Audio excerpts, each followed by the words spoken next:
Hello, everybody, and welcome to GSA. I am Electric. Here with me is Seba, and we're about to get into one of the hypest matches I think we're about to witness in the SMO playoffs. Chaospringle, that current April Fool world record holder with a 59.58 versus Fur, the undisputed master of 1.2, has been doing runs on the Legacy version more recently, and this is the type of race that both these guys are at such a high tier. I'm really not sure who's about to come out on top. Definitely. I mean, by PB wise, obviously Chaospringle getting that sub-hour time, the world record, but that's kind of the same. And for kind of being his 1.2 is definitely better than his 1.0 time, so he's kind of an unknown on 1.0. Even though he has been doing AUM recently, but I would say like it's a similar situation to at GDQX when Fur was going against Nycrovita, and Nycrovita was kind of that guy. He's like, wow, he's a world record guy. You know, Nycro's definitely going to win. And then Fur just has an amazing race. Nycro kind of messes up a little, and then Fur comes out on top. So could we see the same thing today, perhaps? Kind of a repeat of GDQX for coming up and taking that win. I don't know. We'll see. It could certainly be. Interestingly, after that race, Nycro streamed briefly from his hotel room. And one of the things he mentioned was that he felt like Fur deserved that win just solely from the amount of time he put in practicing in advance of the event. So I think it does kind of depend on how much Fur has been grinding any percent offline and just how much time he's been putting into gaining those consistency strats. And yeah, I mean, at the same time, Chaos has still been hitting that grind hard since getting world record. He's one of those few guys like Nycro. The second he got sub hour, he was done with any percent. But obviously still practicing for the GSA league. But Chaos is the type of person. If you go check his stream right now, it's world record improvement for his title. So he's still hitting that grindstone real hard. I think both of these guys. It really just depends on who gets the better start. But for those that don't know, these playoff matches will work a bit differently from the previous league matches. So we're actually about to see at least two races rather than just one. And if the races go both ways, so one race to Chaos, one to Fur, we will go into a race 3 to decide who ends up taking this match. And don't worry if one of these guys ends up just having kind of a bad day. There are still 2 other matches. So every one of these playoff setups, there will be 3 total matches for up to 9 total races before a winner is decided to move on to the next round at pace. Yes, indeed. So these guys, definitely, I feel like this playing for the win right now. That's probably one of the big things to keep in mind is the points don't matter anymore as whose line is in any way has made famous. It's really about who gets these wins and who's able to clinch 2 of those matches first. Yeah, I feel like this format also, this kind of like longer grind, you've got to do 2 to 3 races in one sitting. This could possibly benefit Fur more now that he's on that AUM grind, all unique moons. He has gotten second place in the 100% category of Super Mario Odyssey as well. So these are like super long categories. I don't know. I feel like that kind of might benefit Fur when we get into the second match and possibly third match, because if anyone wins 2 in a row, then we'll stop right there because it's all about winning. But if we go 1-1, then we'll be here for another hour. So I'm hoping that's how it ends up. I'm hoping that we get to stay here for a full set, all 3 matches. But we'll see how it works out. These guys about to start Cap Kingdom. Yeah, definitely. And for Fur, this is kind of like a warm up. But if it goes into 3 matches, that's pretty well a standard stream from Chaos. That is true. Chaos does have, I mean, to be good at any percent, you've got to be able to do long grinds, I feel like. Even Curbs got his 1-0-0 at the end of like a 7-hour stream. So, but yeah, I mean, it's just kind of a new thing, I guess. These guys really aren't used to the whole league. They've been doing one-off races 11 in a row. So it could definitely introduce some new kind of strategy into the mix. Yep. And while these guys are getting set up and they're about to go ahead and have to deal with that like 20-30 second of just kind of cutscene watching and waiting around, you gotta say, mad props to Fur for putting that grind on for AUM and 100%, especially 100%. That is really just the in my opinion, like kind of a masochistic category right there, especially with all the coin grinding that you have to do just to buy those extra shot moons.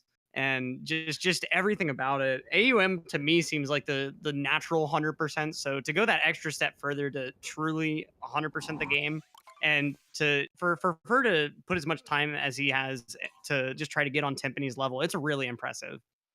Yes, definitely. He's one of those only guys, in fact. Timpani has always been kind of a cut above everyone else, but Fur is coming up there. And one of the only kingdoms, actually, that is the same in 100% and any percent, almost the same. You grab the checkpoint in 100%, but that's only a minor difference. Just about the same as Cap Kingdom. No matter what category you're doing in Cap, it's basically the same movement.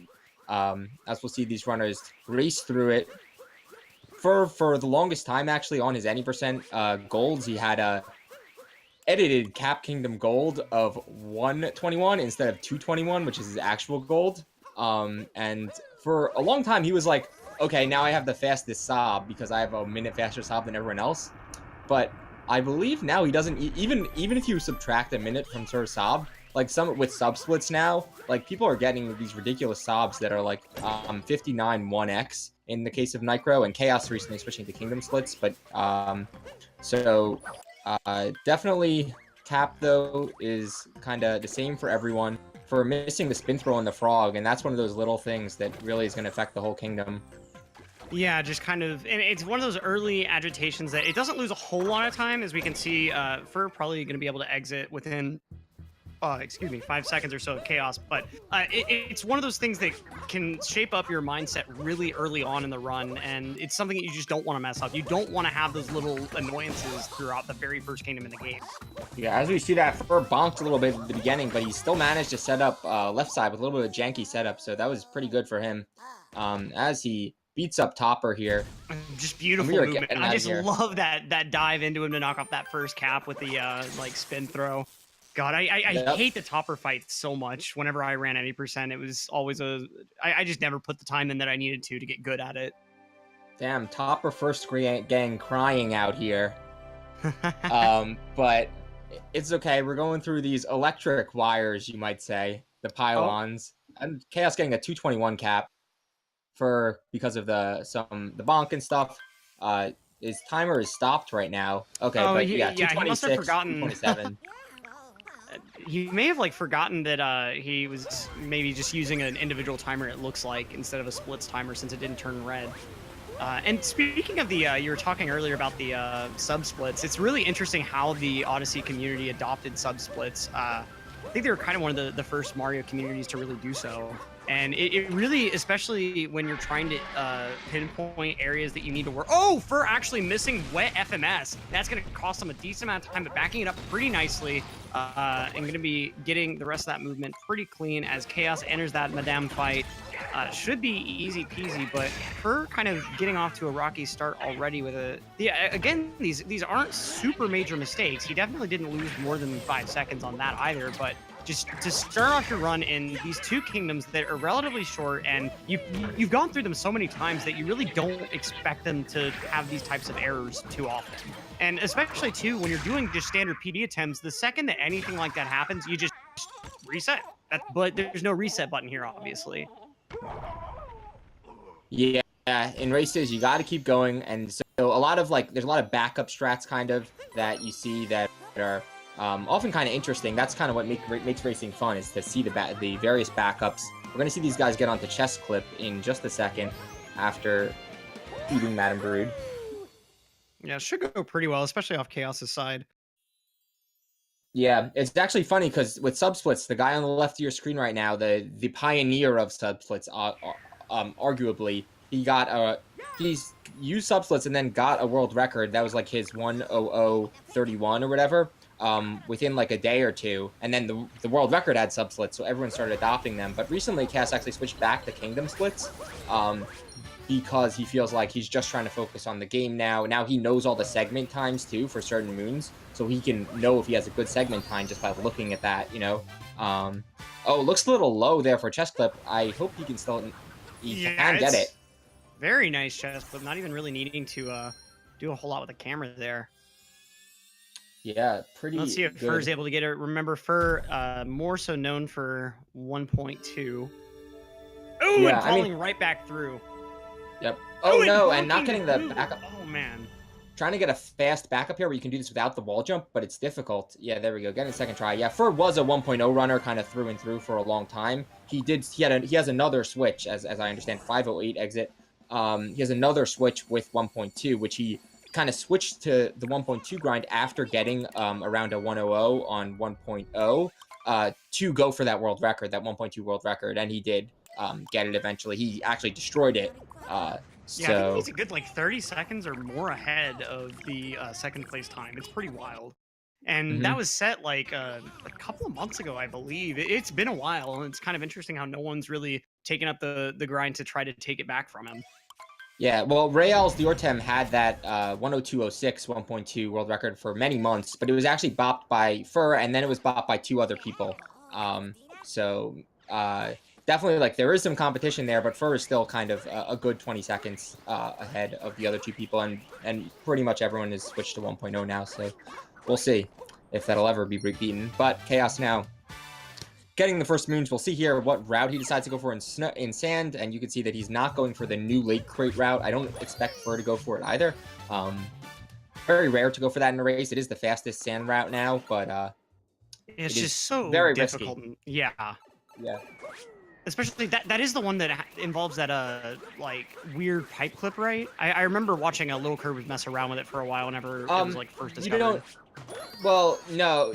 I mean, you don't want to get the pipe clip. Like, if you mess up, you'll have to do pipe clip. But if you have to do pipe, it's very tight. The reason why it's hard is that the bird cycle is the tightest out of any route so far, by far. You make even one mistake, or even if you make zero mistakes, but like for Chaos, I would say he's someone who's like, he does safer movement in a lot of places. If you do safe movement like Chaos, you could still miss the bird, even making no apparent visual mistakes.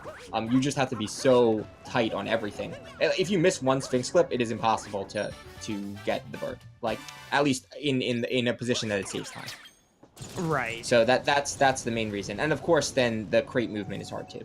But yep, Chaos getting Dram here, that's something you don't want to miss. Fur will be going and doing Dram of his own. I think Chaos did Ice Dram. We'll see what kind of Dram Fur will do here. Yeah, and that ice movement really nice and clean looking. Yeah, and Fur's doing the other variety of Dram. This is about half a second slower, but You don't have to deal with that like weird spin jump and then up throw. yes. And Chaos goes on to Sphinx. Chaos is the most consistent Sphinx clipper in the entire league, and I say that as he gets first try. No commentators curses today, fellas. We'll see if he gets the second one first try, but at least for the last tournament, he had the best Sphinx clip completion rate out of anyone. And getting the double first try clips here, very impressive for Chaos. You're just We'll see absolute beauty here. Fur will be attempting the same. Ooh, and getting kind of a weird landing on that slope, but getting the first try at least, so just wasting like maybe a second to just that kind of weird movement.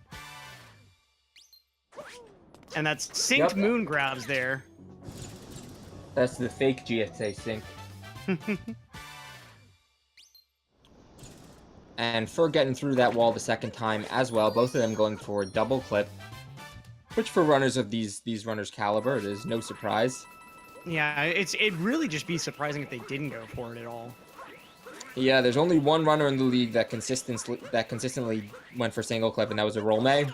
Some runners I'll see, like, if they miss the first clip like 2 or more times, then they'll switch their setup actually to go for first clip and just switch it to single clip, so that way, you know, you get it once and you're done. If you realize you're not hot on Sphinx right now, but usually, of course, we're going for double, trying to save those extra 2 seconds or however many.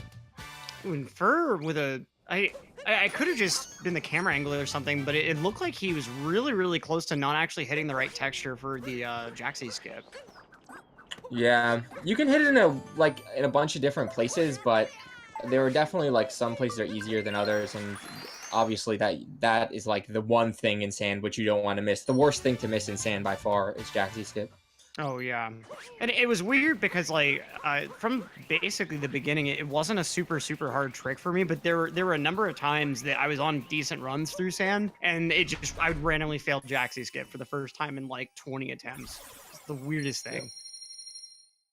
It happens sometimes, man. You choke the 130 pace to Jaxi skip is a meme, I believe. But yes, I mean, it does happen even to top runners. It is a stat that we track, and while Chaos, I don't believe has ever missed it. We have had more like at least 3 runners in the league have missed it during their races, and we're getting like I don't know what was that, a 10:06, 10:07 sand exit for Chaos, so like super impressive. By the way, in case you want a comparison with that race world record, which is Little Curbs 1019 at a 10:05 sand exit, so only 2 seconds behind that right now. Obviously, we'll keep you updated on that delta here because that is definitely something Chaos is going for. Definitely very possible with this sand exit, and for about 30 seconds behind, probably with a 10:38 sand exit.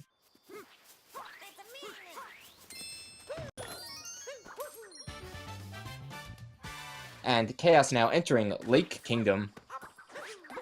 We're going to see Lake Clip from both of these runners here. Yeah, as risky as this strat used to be considered, it's really interesting how it's just kind of become ubiquitous, and how it's almost like before this strat, Lake really was not that hard of a kingdom, but afterwards it certainly became a big choke point for a lot of runs, and Fur actually going to Wooded instead, interestingly enough. Wow, you know, I'm not actually that surprised because he's done it in like 3 of his other races. I should have expected that. For just kind of trying to have fun, doesn't lose any time, of course, to go to Wooded first. Perhaps also trying to throw off the commentators here. We're not going to be able to compare these runners directly, at least now, for about, I don't know, for about like another 7 minutes or so. Okay. Oh, yeah. Wait, yeah. Now that I'm thinking about it, at this level, Wooded is These probably guys are going to take, have like maybe 6. 1830 Wooded / Lake exits. So when the timer says 1830, we'll be able to compare them again. Yeah, and Chaos also wasted a decent amount of time on that swing, or sorry, the late clip, probably a good 5 to 7 seconds or so. So if Fur ends up doing, and he's actually going for this, I forget what this movement Tree is called. I don't route. know why. Yeah. Tree route. Yeah. The reason why Fur was actually the second person ever to go for tree route in runs, the first being Goryuya. And the reason why he went for it was because Goryuya, before his PB was like really that great, he bopped Fur, and Goryuya now is the Joy-Con world record holder. Fur is the second place with Joy-Cons, and he bopped Fur using tree route. And so Fur was like, well, I'm going to look at the Joy-Con world record holder, I'm going to copy his strats. And that's kind of the great thing about speedrunning is that, like, you know, it's a kind of a challenge response thing where you're looking at the people who bop you, you take their strats, and that's exactly what he did. And then everyone else followed suit. But Fur was the second person to adopt this tree route. As he's kind of fumbled a little in the out of bounds, but he gets out of there, and that's the important thing. You don't want to clip out of bounds. You don't want to miss a nut clip. We didn't do that. Yeah, he didn't waste very much time at all, especially compared to some of the other races we've seen. People just hammered away like 30 seconds to either somehow missing parts of the out of bounds movement, just failing nut clip, or getting nut clip and then clipping right back into bounds or something. Chaos with the pretty decent like exit, moving on to Wooded now. So Fur does have a little bit of room to make up time on Chaos, and he hasn't really left a whole lot for Chaos to pick up in Wooded yet. But that could certainly change. Yeah. Chaos probably making up a little bit of ground actually on curbs for that lake, because in his race world record he had a little bit of a subpar lake. But actually, I don't know, Chaos's lake was a little, he did struggle with lake clip a little bit too, but we'll see how this Wooded goes. Uh-oh, Chaos kinda, alright, we're good here with these rocks. As for not hitting this piranha, that is the key difference in this tree route, where we're not going to mess with the piranha at all because the story moon cutscene for that takes way too long. We'll replace it with the tree moon, and as a result, the flower road skip, which he's about to perform, is much harder than the old flower road skip.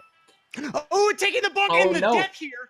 Okay. Is this okay? At least, yeah, not Deep Woods, but yeah. Nether Coal. It's nothing really happened to Chaos. Fur decided to do Wooded first for some reason. So Fur looks like the Flower Road skip is good. That death, not as costly as like grabbing that Piranha Moon by accident, but yeah, I wonder why he killed the piranha. Some people just do that to get it out of the way, basically, so that like when you're doing the Flower Road skip, you don't have to worry about him. But like optimally for the tree route, you wouldn't touch the piranha at all. But some people do kill him just as a choice. And yeah, so once again, there is this route disparity. Chaos is kind of a kingdom ahead, but of course Lake is much shorter than Wooded, so it's But I would say that Chaos now with that death, Chaos probably looking at like 50 seconds a lead at least here.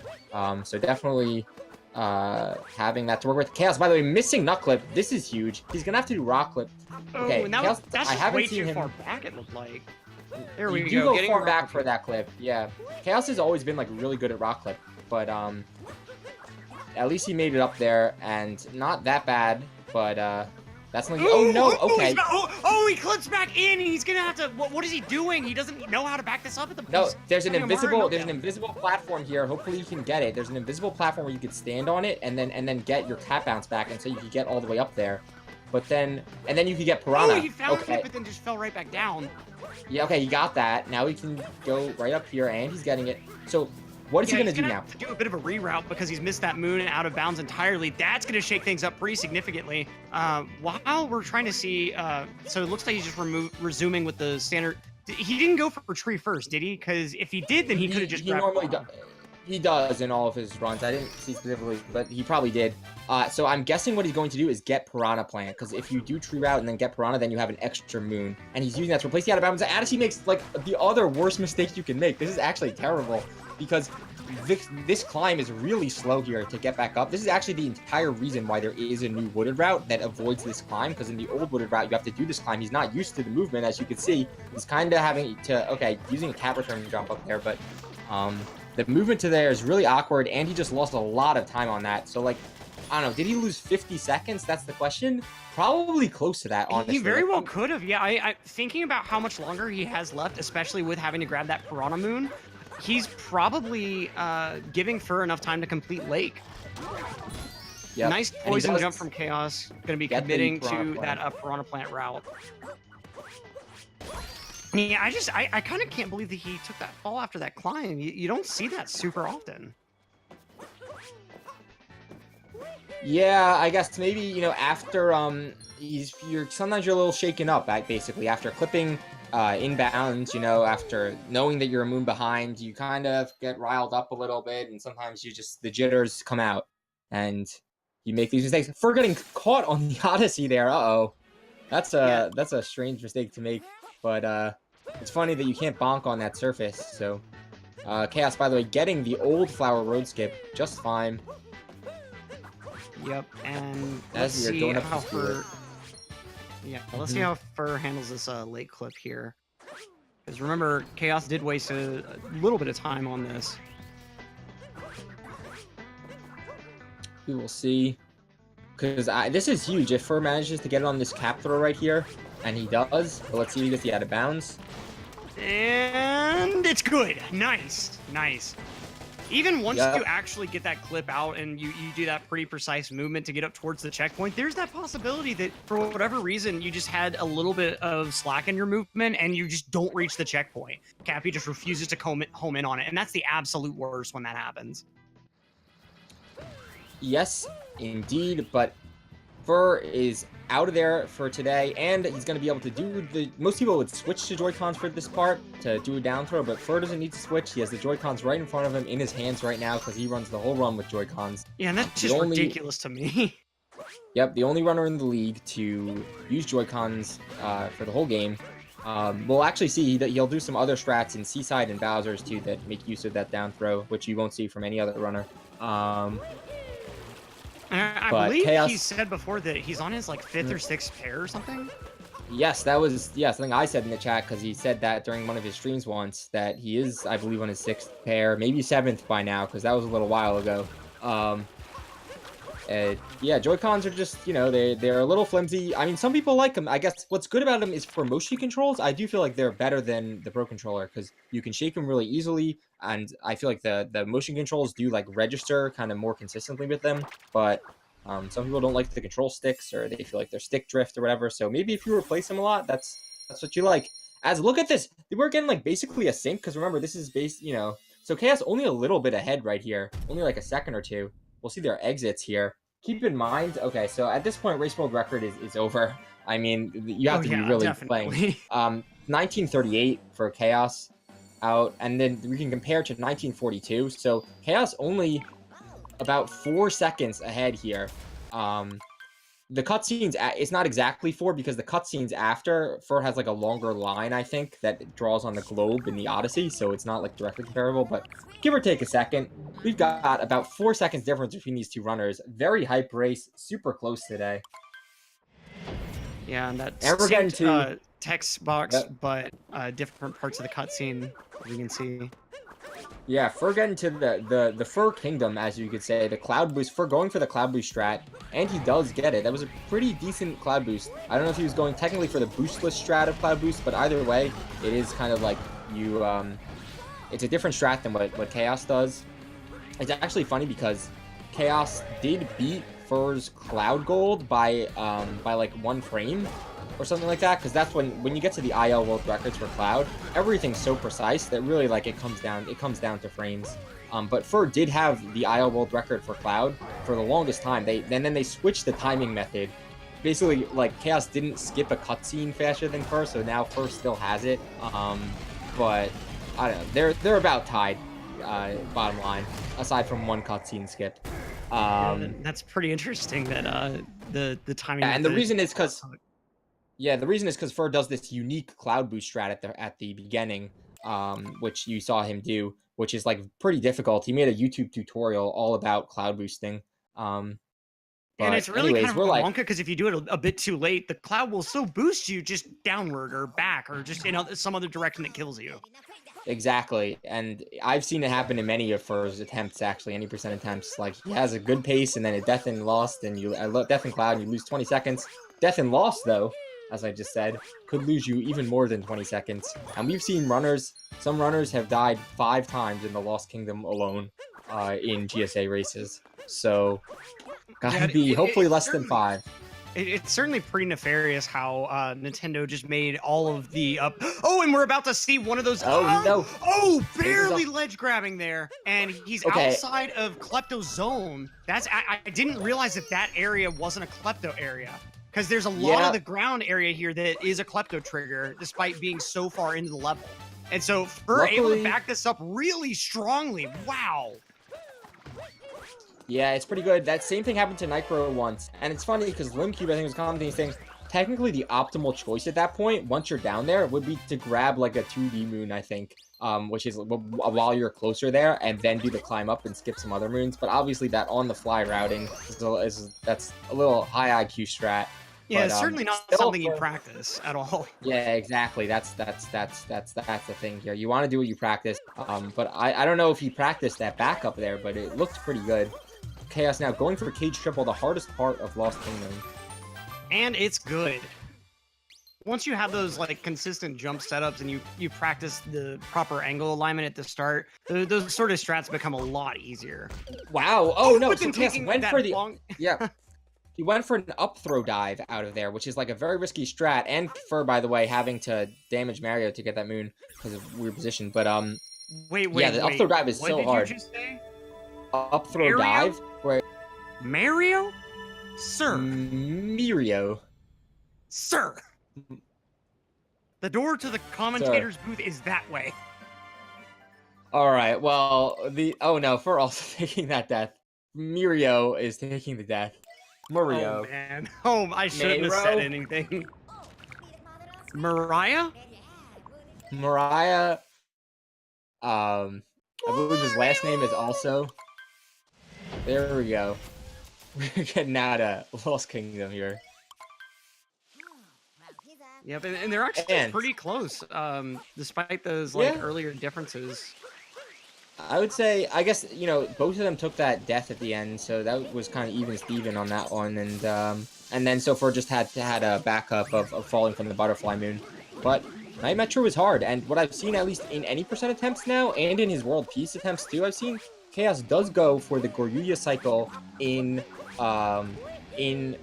Night Metro. I thought like Chaos would go for it today, because I guess he's kind of trying to show off. He's kind of trying to, like, you know, he thinks he might like have, if he thinks the win should be a solid for him, maybe he'll just try to shave those seconds. But at this point, after losing so much time in Wooded, he might not go for the Goryuya cycle. We'll see what kind of cycle he decides to go for in here.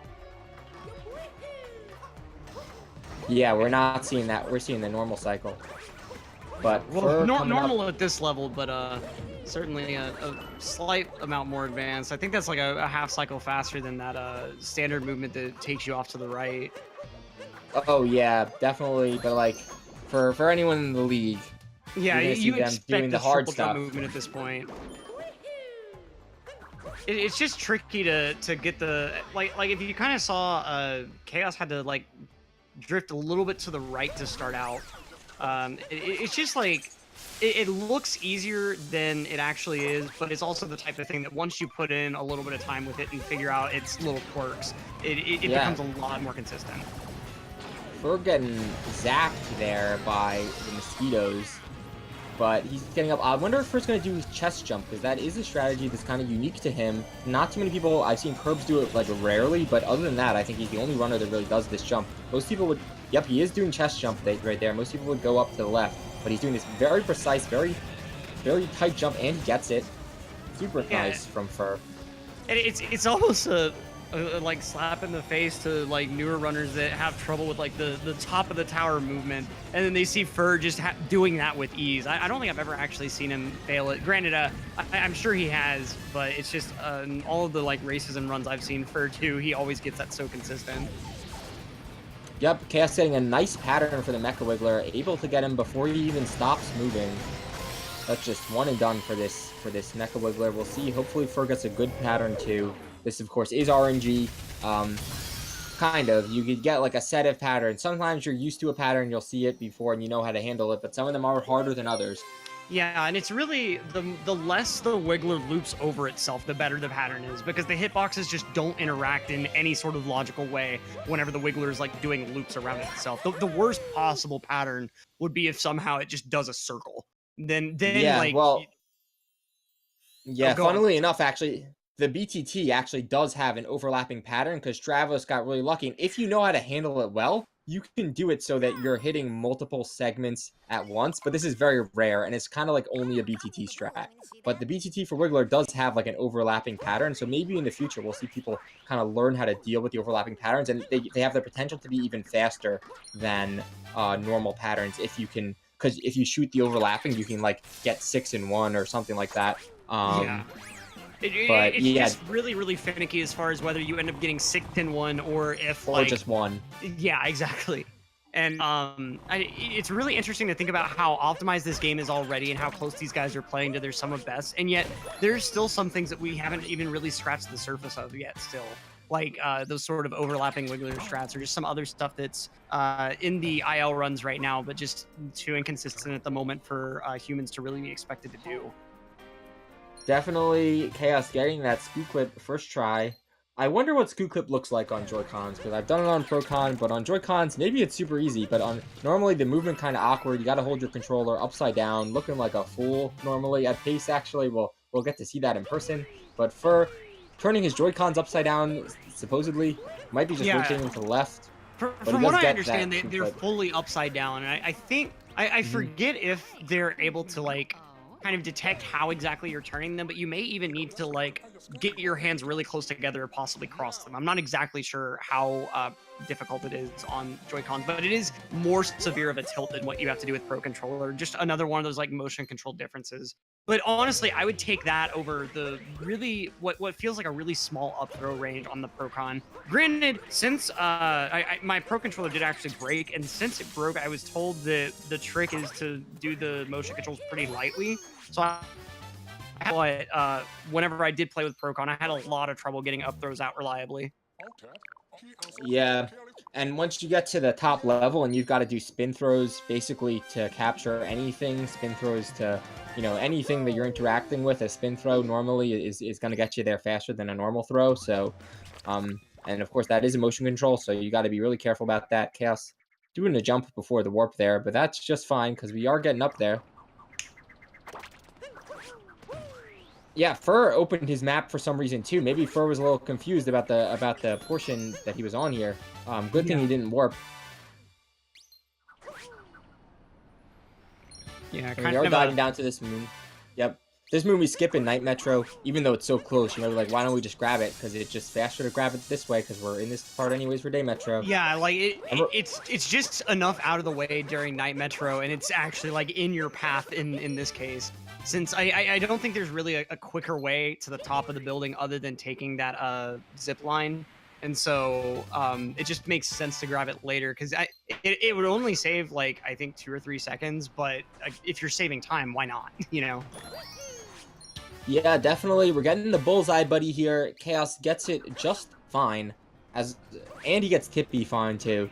So we're into the people's room here, and then after this, we're leaving. We gotta check the coin counts though. 99 coins. That's gonna be fine for him. You can get 1 coin in Snow Kingdom. That I am sure of. So that means he can go Snow first. That's Chaos's preferred route.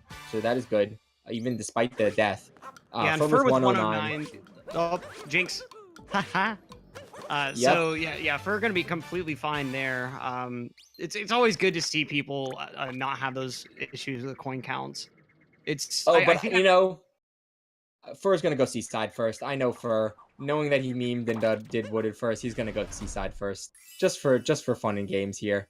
Just being a contrarian and yeah, from that lost mistake, as we can see, still just a decent amount behind, probably a good minute plus or so. I would have to say, since he's still got to deal with the people's room and the teleport back over to the actual Odyssey. And Bulbasaur represent bringing up a decent point. It could be just a little bit of muscle memory from AUM. You know, we did talk about like the fact that really long streams could be helpful for being able to have that endurance to last through 3 races. But at the same time, with a category like AUM, I feel like in order to be able to play a category that long, you have to build up a lot of muscle memory. And so he's probably a bit more used to just kind of having like a big picture focus and not like lasering in on every single strat. And it's really easy when you're have that like overview type perspective to just fall into those muscle memory patterns. Yeah, I mean, it could be that. I've also, like, I don't know. I think I asked him out on stream once, and he just like, you know, just trying to play around. But I mean, it is at the same time, it is also the choice of AUM. So why not? I don't know. It's a little awkward, I think, because you just instead of, but I mean, it is something you have to remember. And yeah, you'll see he did just choose Seaside first. Either way, though, nothing wrong with little fun and games here. Nothing wrong with keeping us commentators guessing here. Keeps it more interesting, you know. So you never know the exact difference. We'll be able to guess though. But as you said, I would say like about a minute probably difference between these runners right now. As Chaos going through snow, he recently got the Snow YL world record and then was shortly bopped soon after. But Chaos is really good at snow, is my point. Snow is actually like an RNG kingdom, kind of. He says to get world recording snow, you need perfect RNG, or very good RNG at least. Going for that snow moon clip. Looks like he can get it. Oh, but he could not get it. I mean, it's one of those things that, like, as you saw, he didn't really set it up, and it only saves like a second if you do the movement afterward optimally as well. And that can also be kind of a monka. Whenever you get the clip, you still have to do the proper out of bounds movement, and you could actually void out still. Yeah. Luckily, I don't think I've seen that in the league, but like I have seen it in attempts, and definitely like you take a death there, and that is rough. You have to like get all the way back up there. Ooh, beautiful. Well, you don't really have to, but there. Or was that on purpose, actually? It was on purpose. To leave one spiny there is a spiny manip. It's actually faster, similar to the reason that like all the cutscene skips are faster. For doing a down throw there, it's one of the rare down throws we're gonna see. But it's faster because the camera transitioning from Mario is faster than the camera transitioning from the Blowy Joey camera. So if you leave the last spiny and then get the camera transition from Mario, you're saving time. That is like the BTT strat. Yeah, and that's awesome. That's he was what you able need. to pull that off with like it looked like he was doing it like just absolutely perfectly. And that's the sort of thing that like when you're playing through, especially at a beginner level, like that's actually kind of a mistake, because whenever you're trying to do that jump movement after, you may want to like go back and try to clip it almost if you're curious to see, because the jump afterward to be able to get up onto the ledge where the moon ends up spawning is fairly precise. And if you miss that, then I feel like it probably loses time overall. So The strat is actually somewhat RNG because you need to have it so that one spiny is based because the enemy movement is RNG, and you need to have it so one spiny is like just walking on the middle. But usually you can get it. The odds are in your favor. But sometimes you just get a configuration where you can't do that strat and you have to do the old one. For doing the seaside clip here, he is, I know in one of his GSA races, he did clip in bounds right here. Yeah, he's One of free only right two now, though. runners. Yeah, he's fine. But he did make a tutorial on this also. So check him out on YouTube at Simply Fur. And he has a great tutorial, probably the best tutorial on Seaside, but he can't grab the moon right Yeah, here. swimming right through it and then getting caught up on the lid of the chest. That's unfortunate. And you know, Yeah, it's going for kind of Snowdram. funny that it took so long to find that fish clip because I mean, yeah, it's weird movement that you wouldn't expect, but it's actually really easy to do. Like I actually I think learned it from the video that first described how to do it. Like not even a tutorial. It was just the guy that found it that video. Once you can Circle, identify that yeah. corner, it's really easy to do. Yeah, definitely. You know, just goes to show there are all these little things which you haven't noticed. 35, 38. Well, actually, that time isn't quite, you know, useful for us because most people go snow first in attempts. But the snow exit we can take a look at. 35, 48 for Chaos. That snow exit is, you know, like a minute and 20 seconds behind the race world record. So if you look at that, he's on pace for maybe like a 101, I don't know, 101.40-ish about, if he plays these last splits solidly. So definitely. And like Fur has gotten, by the way, Fur has run fast. Chaos on 101.40 pace. I know for like, you know, obviously we're halfway through the race, but Fur has gotten 101.30 in races before. That's his race PB, I believe, is a 101.30 something. So, you know, definitely like shows he can compete with this sort of time. Right. Child's Rado, not sure, like, if you're just tuning back in, Fur ended up doing Seaside first rather than, Snow first, and, obviously that big lost mistake, and just a few, like, movement bobbles and Metro kind of contributed to his current deficit. And, you know, I gotta say, I'm really glad that this Rumble Room didn't end up, being what was cut, whenever that fish clip was found, because that Rumble movement, if you do it right, is just so satisfying. It's just such an easy spin pound to buffer, and just it feels so good whenever everything actually goes right in that room. Yeah, we're going to see Chaos trying to do probably a triple jump strat. This is different. You see, it's a little slower than what Fur was able to do with the down throw to get this fish. Yeah, because you have to like wait for Mario to sink down in the water, which like kills his horizontal momentum. Yep. But he is going through, and yeah, of course, like I said, this Kingdoms is apart. It's hard to tell how much, but I mean, I would say at this point probably, I don't know, could be close to like a minute and 30 seconds here. And Chaos getting a little fish bonk. Those are the most frustrating kind of bonks Oh here. no, for getting that triple jump strat and then ending up missing Cappy. That's unfortunate. That triple jump strat looks so clean.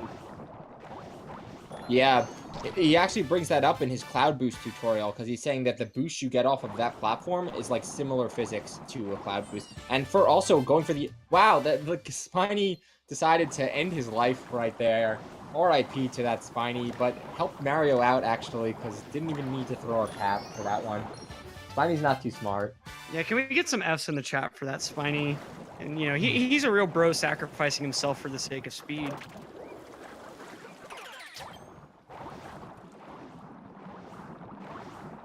And Chaos getting the out of bounds. Let's see if he can grab this moon without going in bounds right here. Looks like he'll be okay. He is okay. Yeah, and look at how close he was cutting that. Wanted to be as fast as possible there. Cutting it a bit riskier than Fur, probably saving a good second as a result. And see, Chaos knowing how exactly to get at that moon without going behind the chest door, so going to be saving a little bit of time over Fur on that as well. And yeah, about a minute lead, it still looks like. Let's see where Chaos gets his seaside exit here.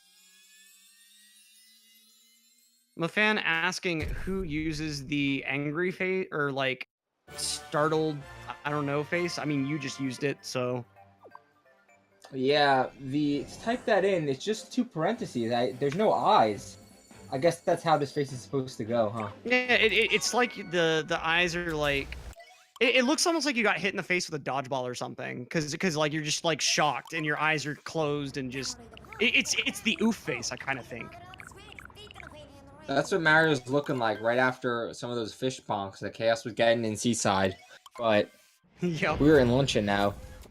And And let's see how Chaos speaking can handle of, himself here. yep, speaking of bonks, a lot of places to bonk here, but starting with the salt triple jump, it's a pretty precise kind of jump. God, just There's beautiful like one of, movement from Chaos. yep. Let's see Fur do Snowdram though, because Snowdram always hype. You never know what's gonna happen with Snowdram. You miss it, you lose 20 seconds. But hopefully not today for Fur. Oh no, no, that was bonking on that ledge there. Jeez. Okay, trying to go for a strat where like if you there's a faster way to fall basically. If you hit the ledge there, then you could warp faster. But okay, he's getting back. I don't know. So still, that's a 20-second loss. That's pretty significant. Yeah. We're gonna see. You really can't afford again. these sort of losses. I think Fur's mind is probably already on game 2, if I had to guess. And trying out that vectoring, and it worked in his favor this time around, and gets it pretty freely. But if only that were his first attempt. And yeah, this must just kind of be hopefully this is a bit of a warm-up run for Fur, and we don't see these sort of errors in his second run, but you never really know. He really just needs to, I feel like, take the rest of this specific run to just kind of breathe, make sure everything's calmed back down, and just really focus on getting Mario's movement back to the consistency it needs to be at. Yeah, hey, we got to see Fur's AUM endurance come into play at one of these moments. You got an hour into playing the game, maybe. I don't know. But yeah, either way, Fur, of course, trying to get the best time he can for this race, because why not? Trying to finish with pride. But, I mean, I say that, and, like, it's not even close to over. What am I saying, man? Because we're still in Luncheon Kingdom. The fact is, we're in the middle of like the playoffs with the top 8 players in the world, arguably, at this game. Like, it kind of sounds like we're saying that Fur is playing badly, but that's not the case. Ultimately, he's playing at a very high level. It's just these mistakes that keep eating away at time. Salt triple. This is tough to back up. Really hard to back up if you miss it, because it's just like and it's good. Yep. Part of what makes that super hard is getting Cappy the right distance away from that wall, because that overhang will actually like kill Mario's vertical height and make it impossible to actually reach the salt pile. And with the other strats that don't use the salt pile on the bottom, you actually have it's a no, they roll cancel. Okay, so he's able to get back up to that spirit fight pretty easily. Chaos, meanwhile, nice waiting around for that moon. Pretty roll cancel. So that actually that's pretty. This is significant because he's waiting for the cycle this whole time. I don't know. He's gonna. Yeah, he does miss the cycle there. He misses the Kodabu cycle. So now he's gonna have to wait. That's a pretty big time loss here, because he goes for this manipulative strat, which gives a tighter cycle. But obviously, if you make those mistakes, then that's why some people prefer to go for the camera manip there. That gives you an easier cycle to make. But we are. God, this fork room is just disgusting.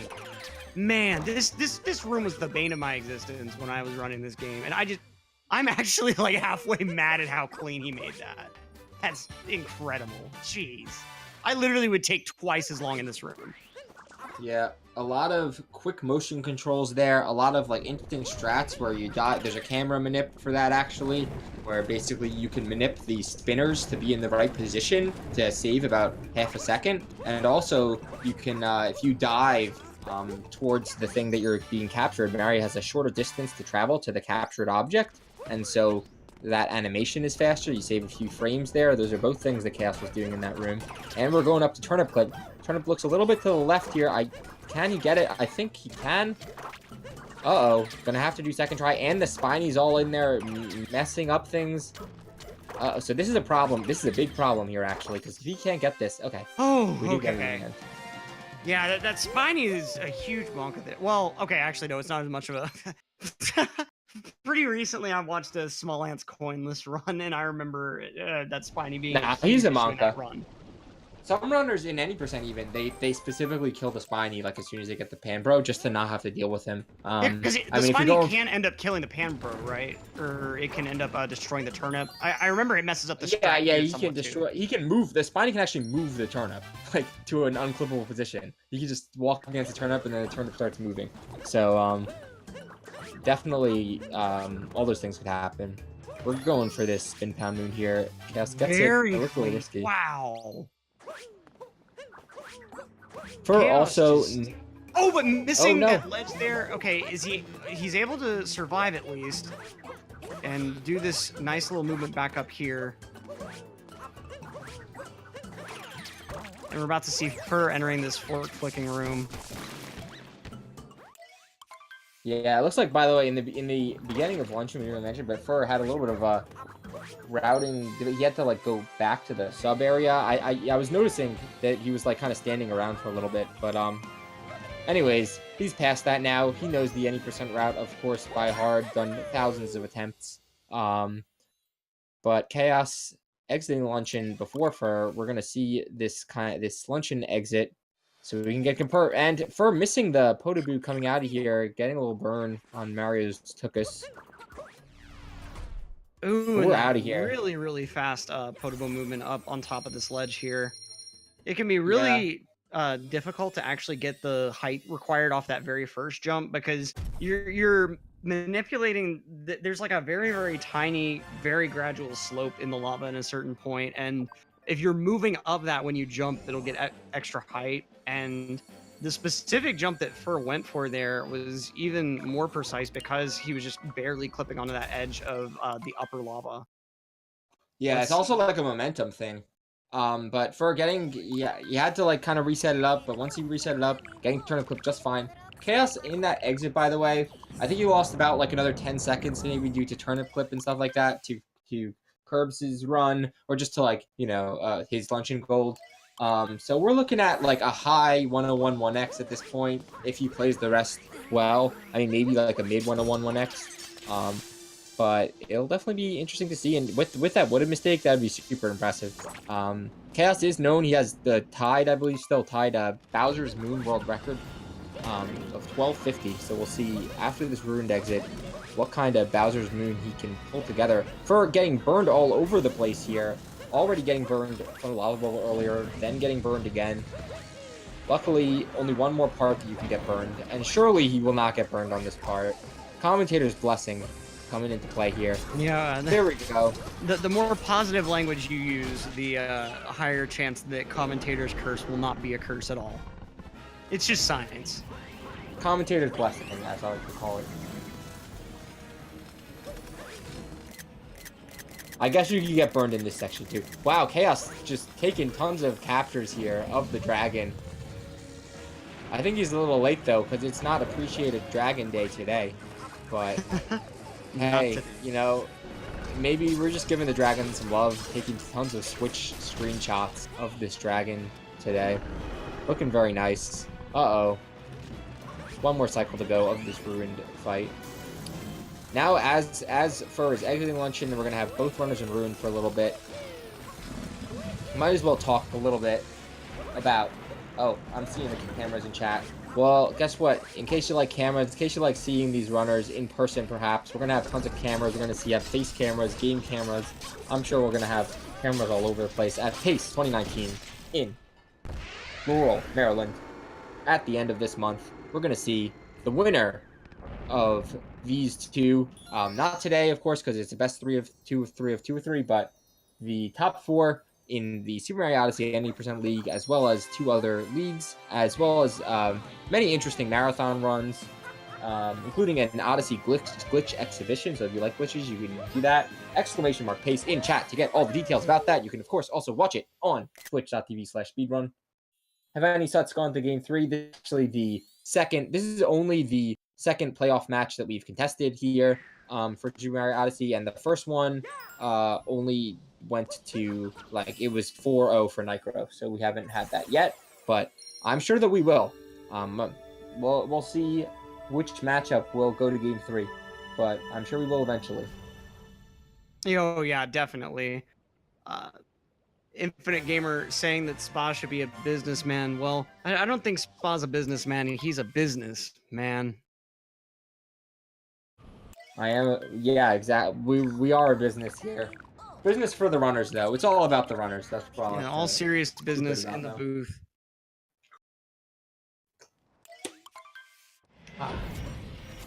And yeah, definitely. We are in Bowser's.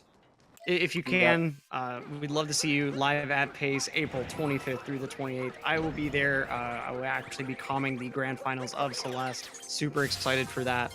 And I hope to see as many of you there as possible. And definitely a little bit sad to see that the Pokio recapture movement has been obsoleted here. It looks so cool, and it's actually not super difficult to get through. Yeah.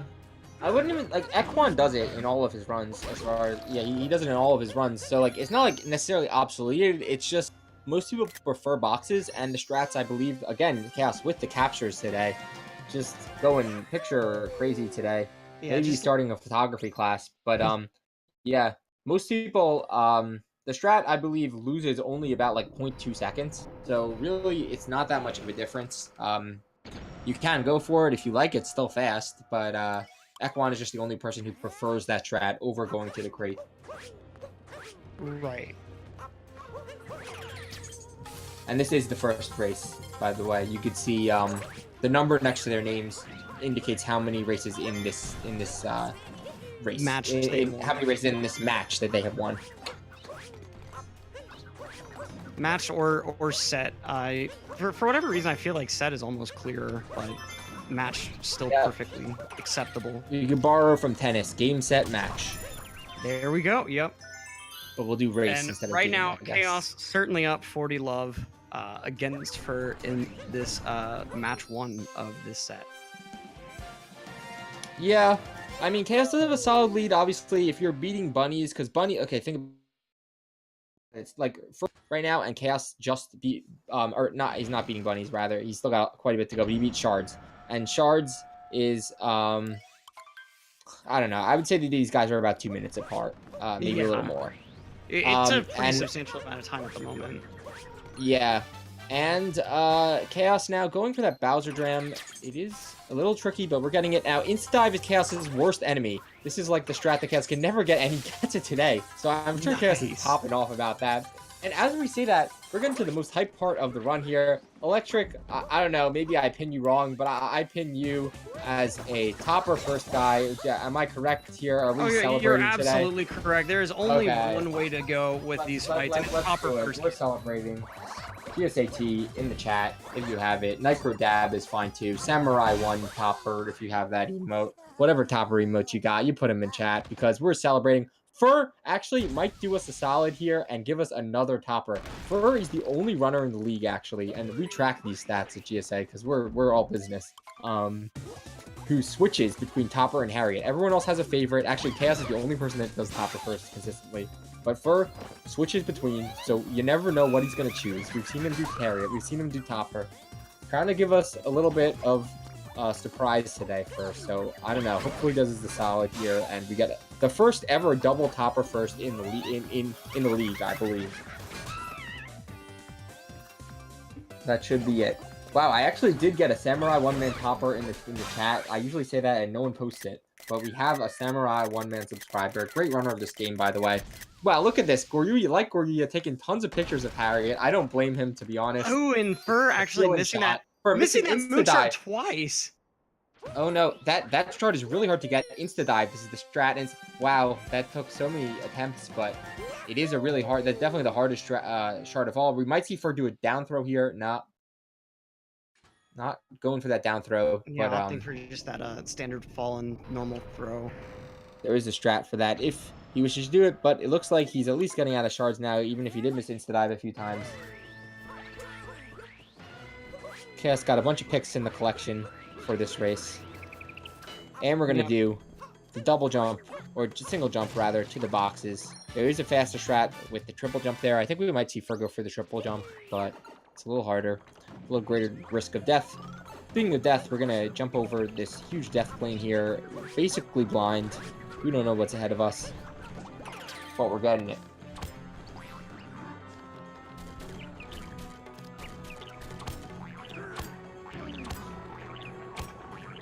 And we are on to the mech split right here. As Fur will be getting into the dive or not. I don't know. That was like that was a diveless version. Going for that long jump instead. And that Yeah. dive, it's the sort of thing that like it doesn't look especially difficult, but then when you try messing around with it, you realize that it's hard to get that dive as quickly as Chaos did. Because when you come out from that power line, Mario is just facing straight vertically forward, and then if you try to use Cappy to redirect yourself, like is a fairly common strat, especially for beginner players, you recapture the power line, and so you have to have played the game enough to know exactly when Mario is able to turn and dive just as soon as Mario's facing the right direction. It's actually quite strange, that strat, because like obviously if you wait long enough, then Mario will hit the ground, you know? So like you don't want him to hit the ground because then you can't dive, you have to jump again. It is like a very strange strat that like you could practice over and over, and I feel like, I don't know, it's one of those things that deceptively, I feel like you could just not get it. Like it's very hard. As Chaos gets the target acquired here, getting these very hard strats. Yeah, and real for nice.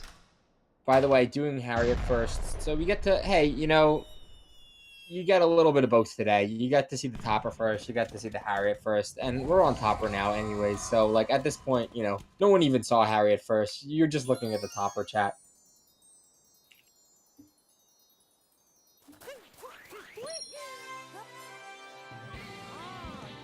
And now Fur will be going on to the next level himself as Chaos does this long series of cutscenes. This is kind of, you know, one of the longest part of unskippable cutscenes in the entire run. It's about 1 minute, basically, where you're just kind of sitting around here. Yeah, you got to watch the fireworks, and then you got to listen to Cappy tell you about the Bowser and Peach going off to the moon. And I mean, for these runners, they've gone through this game so many times, they could probably replicate Cappy's strange language noises and like be able to repeat back to Cappy exactly what he says to Mario. Tito Alfredo. But that is what he says at that point, by the way. But anyways, Chaos getting this Bowser's eggs here. We're gonna see what kind of moon he needs to get maybe an ideal time. We're just trying to get a good moon out of there. As for getting these jumps, yeah, definitely we know the lore pretty well by now. I know, Electric, you're kind of known. You do have your alternative theories on various Mario games. I'm sure that there is a lot to be said about Odyssey. I don't know. I mean, Odyssey basically leaves a lot to the imagination in terms of the lore, I would say. There have been entire characters that have been created as a result of the ending sequence by the dedicated fans of this game. But anyways, Chaos getting started on Moon as Fur is gonna be on this mech here. Uh-oh, struggling to get up here. Getting up to Rango. You have a and falling back down. That's bad. Yeah, he's gonna have to just take the Pokio, man. Nah, they always reset up. Yeah, taking the Pokio is so, I don't know. You can always reset up this jump, which is nice. Taking the Pokio, well, you can't take the Pokio up. The thing is, if you take the Pokio, you have to hit the bombs on the legs, basically, which is really slow. So, like, there really is no alternative. If you miss, you just gotta try it again. Yep. And Fur, fortunately, able to get it that second time. Let's see how Chaos goes with nice movement, able to take that rocket flower all the way to the end there. And that first try moon skip, pretty well what you expect at this point. Not even needing the side flip movement there, getting as far down that red carpet as you can. I also think it's just such a nice little touch that when you're rolling on that red carpet, it makes a different sound than rolling on the actual moon. I mean, you know, speaking of Mario theories, you know, gotta say that when Chaos is in Moon, it's worth mentioning, you know, nobody has any sort of space helmet on, and the moon does not have an atmosphere. You know, certainly, along with some of the other sort of interesting elements of this game, you know, it kind of makes you wonder if the whole game is actually Mario's life flashing before his eyes during that long fall after he gets kicked off Bowser's ship in the intro cutscene. Yeah, I would say it almost ties in.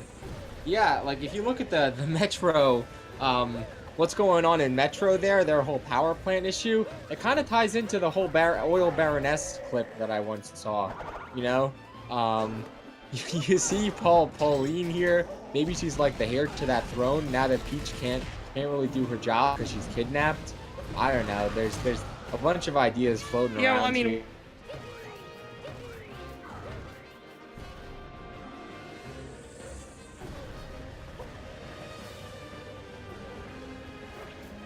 rich families at the top. You can't have a dictatorship. You gotta have an oligarchy.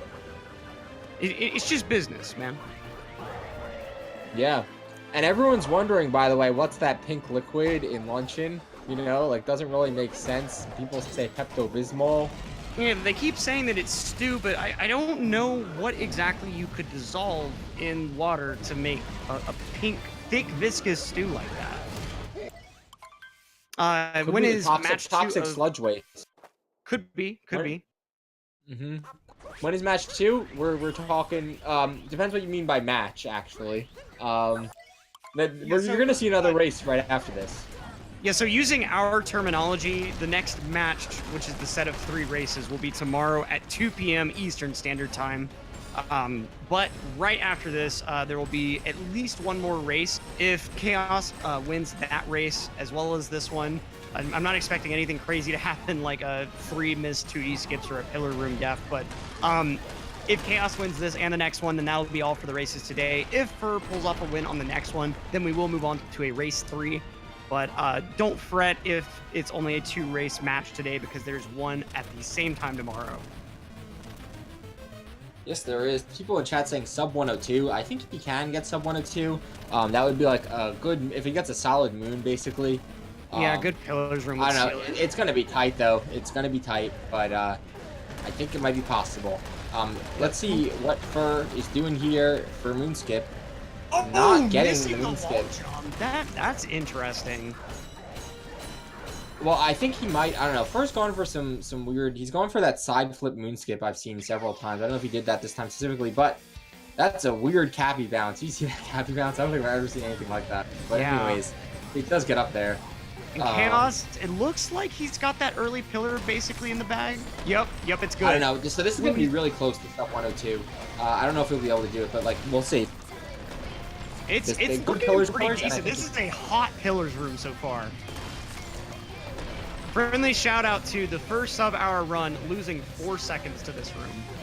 Yeah, by the way, Chaos getting that Bunny's gold in this run by 0.4 seconds. His gold already was a 412, I believe. So now probably either a lower 412 or a 411. That is a very impressive Bunny's time. And but more importantly than the Bunny's time is the final time of the race. He's getting that sub 102. A 101.56. Even with that pretty brutal out of bounds mistake in Wooded and just some just strange issues throughout the rest of the run, ultimately Chaospringle pulling out with a really nice time in this race. Fur gonna be probably 2 to 2.5 minutes behind. We'll see if he's able to finish this one out, but I believe we may go ahead and just move on to the next race here.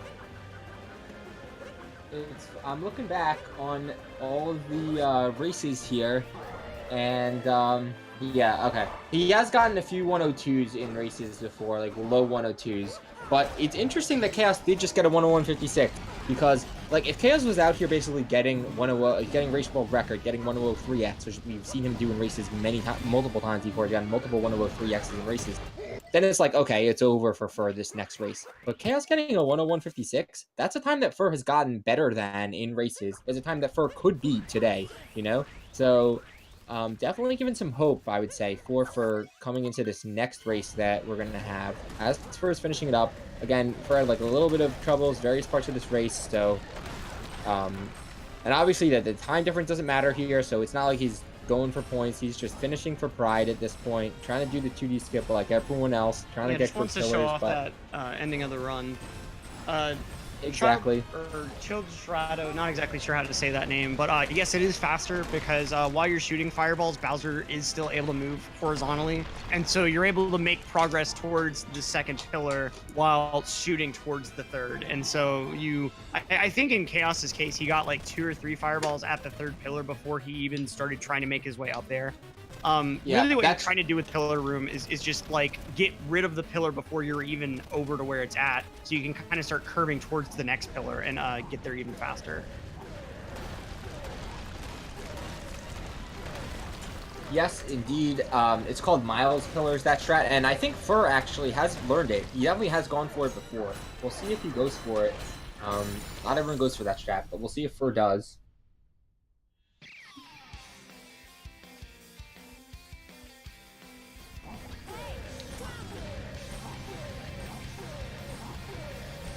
We are getting that first pillar. Looks pretty good for Fur, and he's going on to that second pillar here.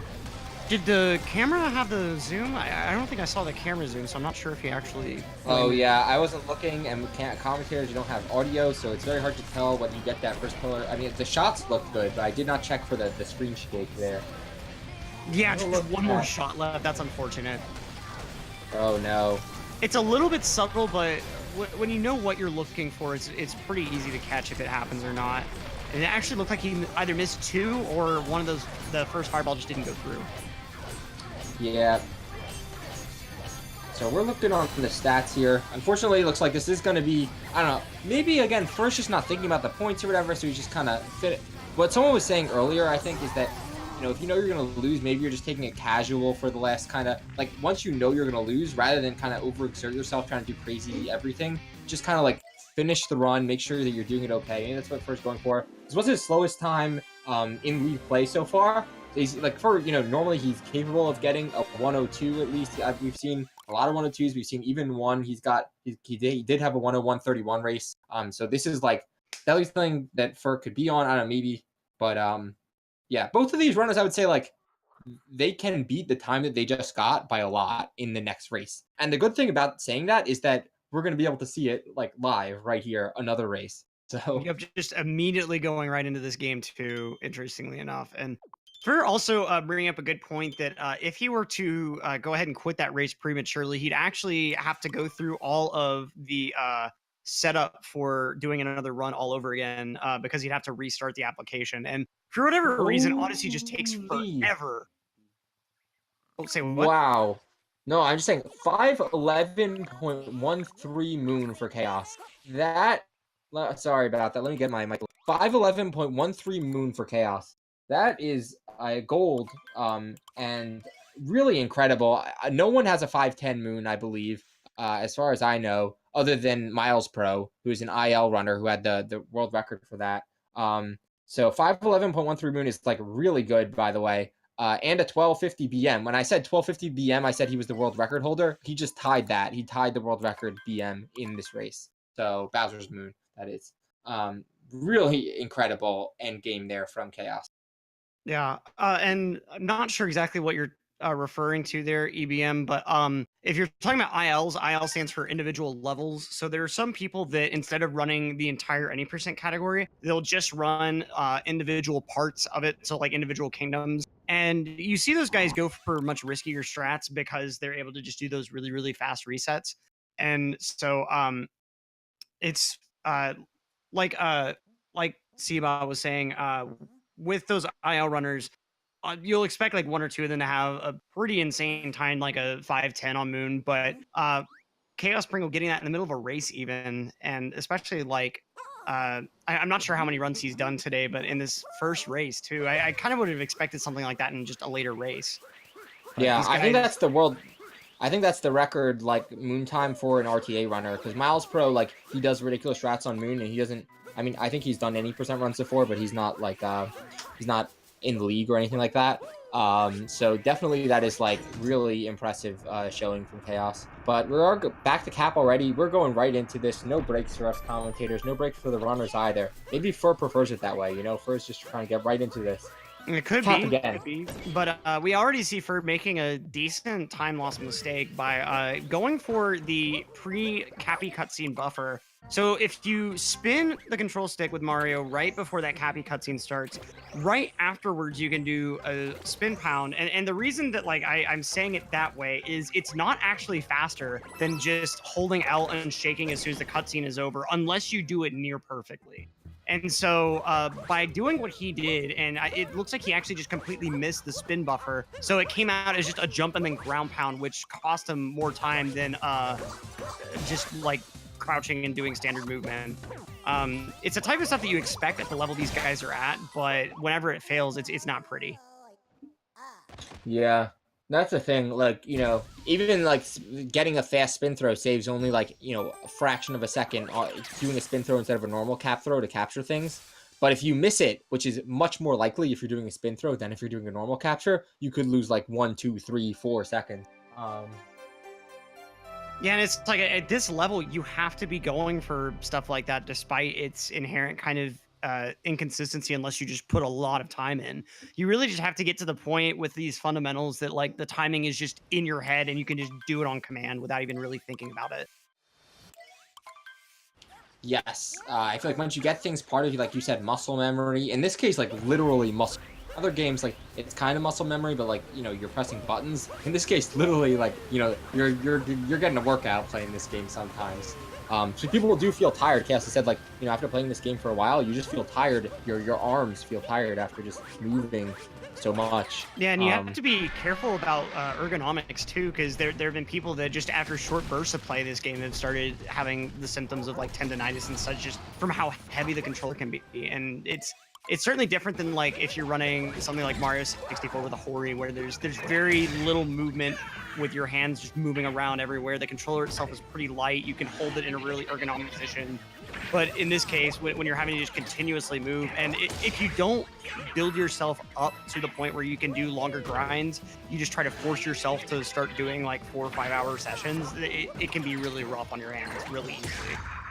Yeah, that's what happened to Cheese, I believe.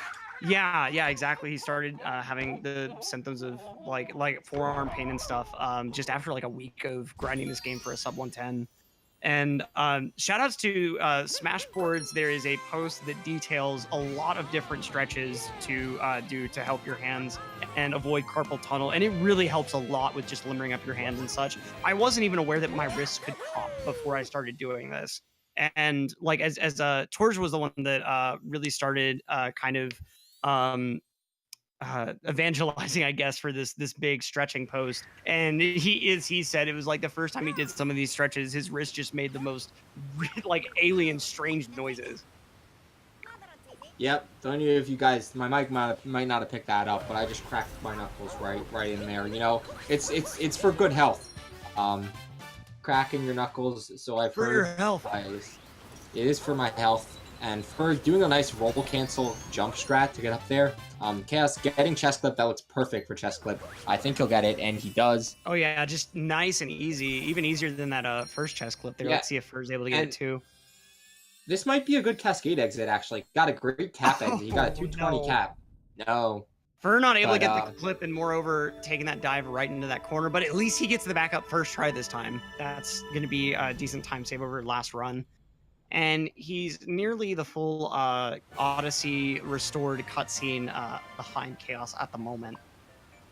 Let's see this. That's a 507 cascade exit for Chaos. That's about like as good as, like this is like probably a little better even than his average cascade in world record attempts.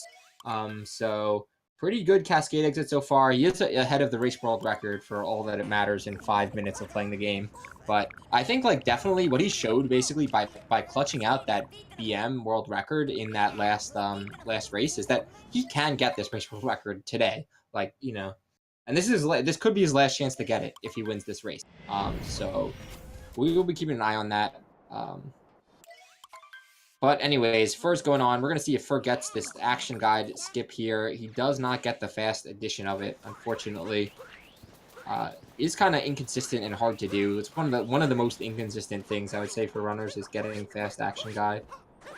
But we are doing the normal sand route. No leak crate ideas today from either runner, if the last race was anything to go by. And really not much of a surprise, especially with the troubles Fur's been having with some of the more advanced strats in this run. Gotta love that cap bounce off of that lamppost like that. It's another one of those things that, like, once you work it up and get it consistent, it's just so satisfying. Yeah, but you know what's not satisfying? Missing the Dune Moon, as Chaos just did. That moon can be extremely frustrating if you kind of miss the mark a few times in a row. But he did get it, and we're going back to our good friend Ice Dram. Chaos is going to be attempting that, and first doing the normal Dram. Nothing wrong with normal Dram though. Let's see if Some he's people able think to. Ice Dram is better. Yep, is easier rather. Looks pretty good though. Again, like this. Yeah, there's a lot of like audio things for this, but what were you gonna say? Oh, I'm sorry. I was gonna, and it's one of those things that like I know that I've been doing a bit of a bad job of interrupting you on occasion, but I think part of it is just like the Discord lag, which I'm definitely Yeah, no, looking forward to. I think I might have just bad Discord lag, but hey, you know, we're here, we're commentating, that's fine. And I'm definitely looking forward to the live event because you'll have that just immediacy, and there won't be that sort of issue with like, okay, the guy just took like a little bit of a break. Is he actually like taking a break and letting me go ahead and jump in, or is this just like a short breath? It can be a little bit weird and kind of frustrating when those little interruptions accidentally happen. A clean what isn't annoying is a first try Sphinx clip as Chaos demonstrating though. Let's see if Fur's able to get that first clip first try. Was that first try? Or I don't know, he might have missed one or something, but yeah, it definitely looked good. It looked good for the second try at least. For getting a lot of coins in the Sphinx room there. Probably a good race strat, all things considered, because the thing is, in any percent runs, you only grab a few because you're assuming that you're not going to die, basically, and lose 10 coins. So you only need to grab a 2. But, like, if in a race where, like, you die and you have to continue the run, and you lose 10 coins, it helps to grab a few extra coins in there, only waste, like, half a second, might as well. Yeah, it's a little bit surprising how tight the coin routing kind of is, especially if you were doing 1.2 runs and ending up doing the Sphinx skip routing through sand. That ends up being a lot more of a manca because you basically avoid, I think, like a full 100 coins. Yeah, Fur actually has a specific coin route that he did, because he did late clip also. In old 1.2 runs, it wasn't that bad because you would get coins in Rango from not doing late clip, but Fur was like one of the first guys to really do late clip in 1.2 because the clip still works. As a result, he has a very specific coin route where, like, out of Cascade, he was like, I should have, you know, exactly this many coins here, and he knows how many coins he should have out of every kingdom. 1.0 runners don't really do that, but Fur did that in 1.2, so he knows where all the coins are, and he also gets a hint art in Metro, actually, because he needs to get one, but, like, it's a really quick one. 16-bit George asking why you'd skip Sphinx in 1.2. You can't do Sphinx clips, so you have to do like the trivia game part, and the fact that you have to go through that same loading zone twice, there's just a faster route. It's tighter on the bird cycle, but or actually no, because yeah, I don't think it's actually tighter on the bird cycle. It's just you do this weird triple jump right after you get out of the rumble room here and get the bird right then, and it's kind of a hard triple jump to actually do and end up staying in the air to actually grab the moon. But if you practice it and work it up and get that route consistent, it's actually faster than the other like late bird routes, I believe. There could have been some updates. Actually, oh, yeah, there's one sorry. faster route. No, there's one 1009 sand exit for Chaos. There's one faster kind of theorized route where you can still do, like you said, pipe clip you were talking about. Pipe clip you can do in 1.2. It is harder in 1.2, but still possible. So you could go down the shifting sands to pipe clip through, get that moon, clip through the pipe, and then still access Sphinx from out of bounds in 1.2. And that would be, I think, a faster route than current. It's just like, you know, maybe once we get some of the 1.0 runners to really, like, the sub-hour guys to go to 1.2, we'll start seeing those strats. But, yeah, it's more of the future of the game. Yeah, I definitely think that once more people get sub-hour and any percent really just gets to the point of super optimization, we'll probably see a shift back to 1.2, at least for a couple of months. I think it's just kind of 1.2 will always be sort of playing catch-up on occasion when 1.0 just gets to the point that people can't really think of a lot else to do with it.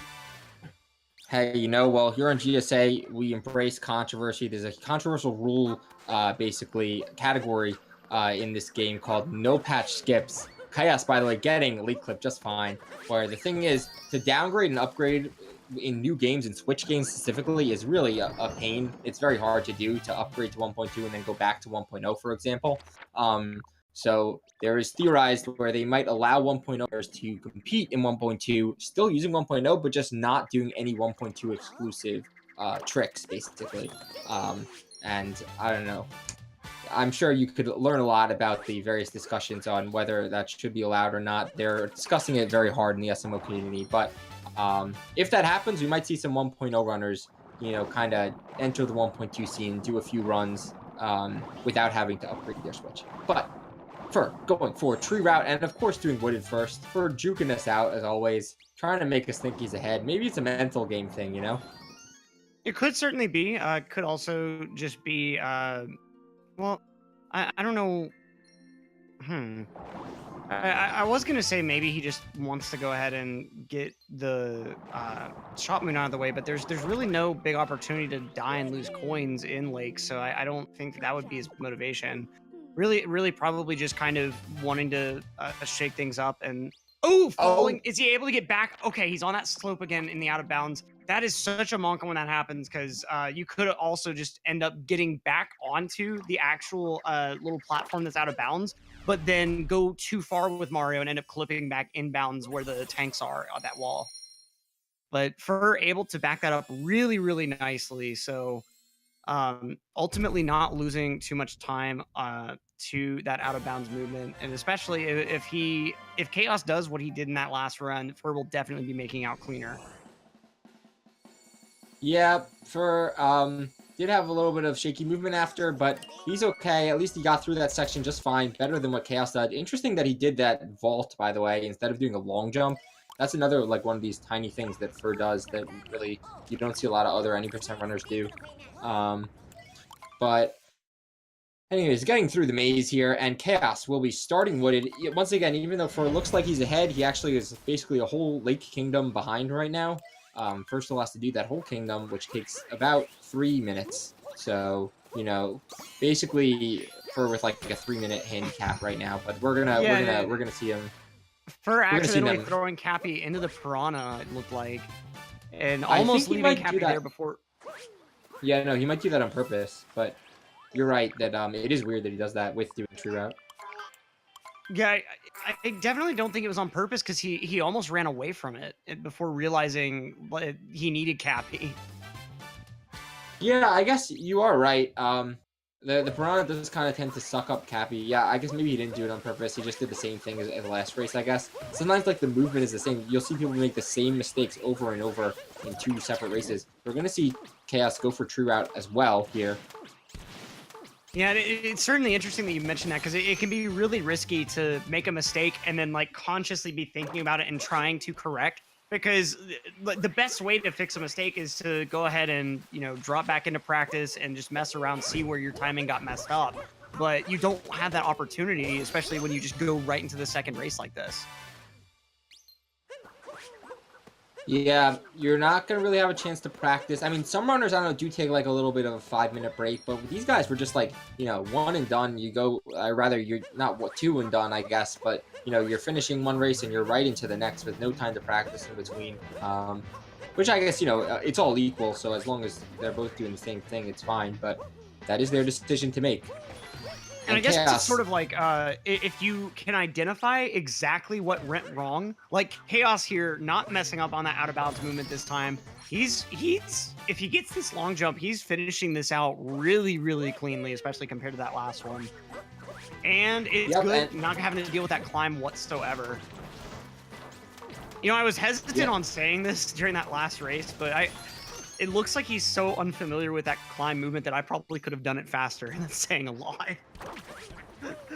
Yeah, I'm kind of surprised. Fur is one of those guys who, like, actually, I've seen him. He have Oh, look, Fur ending up missing fast pipes. Goes for that very nice backup there. Yeah, crazy how he's still able to jump there. Still able to get a good cycle, basically, even after getting a bonk and the health refill animation, which is pretty impressive. Chaos not hitting the piranha here because he's doing piranha's route. The jump looks good, though. Some pretty good FRSs. Yeah, real nice. And Fur had to actually stop and restart the movement to actually get to the nut over here. So Chaos saving a couple of seconds just from keeping that momentum going. Oh, looks like we got an insta nut from Chaos. That instant nut is kind of very hard. It's not necessarily frame perfect. I mean, it is frame perfect, but it's not like frame perfect depending on the input you do. So in order to get instant nut, you only save like a very small amount of time with it. But if Mario lands on the ground the same frame that he hits the side of the nut, you get like an instant break, and Chaos did get that. It's actually quite rare to see someone get an instant nut, but we were treated to one today. You know, It has a great name too. it's weird how it's actually like frame perfect like that. And I'm sure it's been labbed out, but like in practice, when I was like trying to practice Flower Road Skip and learn it, I got it a decent number of times. And I was really surprised by it. Like I wasn't going for it; it just kind of happened. And at a point, I started wondering, like, is this actually frame perfect? What's going on? Yeah, Stravos once told me that he gets instant nut. He's one of those only guys to ask for instant nut like quite often, and he says he gets it. He gets it about 30% of the time at his best when he's really trying for it. Although when I measured it in his races, by the way, I've never seen him get it once in a race, so it might be a little bit of a Strav exaggeration there. But I think he can get it 30%. And if he's like really trying hard, so like it is kind of hard, but possible for getting late clip. He's out of there, and Chaos now just exiting Wooded. Keep in mind of obviously that Chaos now is like a kingdom ahead. Where you're gonna see once both of them exit these kingdoms, we're gonna be able to compare their time. Yeah, I mean, really, both of them going through, aside from that bonk from Fur right there, both of them going through these two kingdoms really, really nice and clean. It's really just the mistakes that Fur made towards the beginning of the run kind of still holding him behind, and just generally some like weird sloppiness in a couple of his movement points. Yep, that was an 1821 exit, wooded exit for Chaos, and just the record chase is certainly on. Not the world record per se, but oh god, the race Fur world record. Oh, that is such a nasty mistake. Yep, definitely hard to miss that. Chaos is about 3 seconds ahead of the race world record at this point. That is something that he said is on his mind. Obviously, he knows about the time he needs to beat. 1:00:19 by little curbs, 14. He already has the world record. Sorry to keep interrupting you. Yeah, no, you're right. Fur keeps diverting their attention because he's getting these bonks. Hopefully, he can make it up with a nice cloud here. But Chaos made it through to Cloud, and we're manipulating Bowser. The goal here is to get Bowser to move just one square by hitting him at certain angles. But Cloud, it's like overall, I would say, the top runners are very close. Like I said, these guys only have a PB that is frames apart, depending on where you end the timing, like before or after the cutscene skip. Like either Chaos has the best Cloud Gold or Fur has the best Cloud Gold out of anyone. But these are the top two Cloud players in the world, I guess you could say. So we will be treated to, the viewers will be treated to great clouds today. Can we get some quick shout-outs? A bit off topic, I know, but can we get some quick shout-outs to EBM9, who this is apparently his first Odyssey run to ever watch. So drop some sort of emote, just like a yo or a hi or whatever. Just shout-outs to EBM. Hope you stick around and enjoy the rest of these races. Yep, because it is a really exciting speed game. Yep, and no need to be confused if you're a new viewer now, because they are directly comparable, as Fur takes a death on Cloud Boost. This is what I was saying, man. This is the risk that he takes by doing this Cloud Boost strat. He took a death in the beginning of Cloud. That is a big time loss. I mean, obviously not the worst because you spawn right there, but any death loses, like, a good 10 seconds. So yeah, and it's kind of... what really makes that a bad death is Cloud Boost doesn't save a whole lot of time, and it's by no means required. Like, the movement that Chaos does there is just completely free. You can't mess it up. And so it's one of those things that, like, when he gets it, like, in the first race, it's impressive, saves that little bit of time, but when you miss it... Chaos was so close to taking a death there. Chaos was so close, he bonked and then, like, landed, halfway off the ledge for the purple. Okay, can't be making those mistakes and lost. Yeah, managing that, his heart must have skipped a couple of beats there. Wow.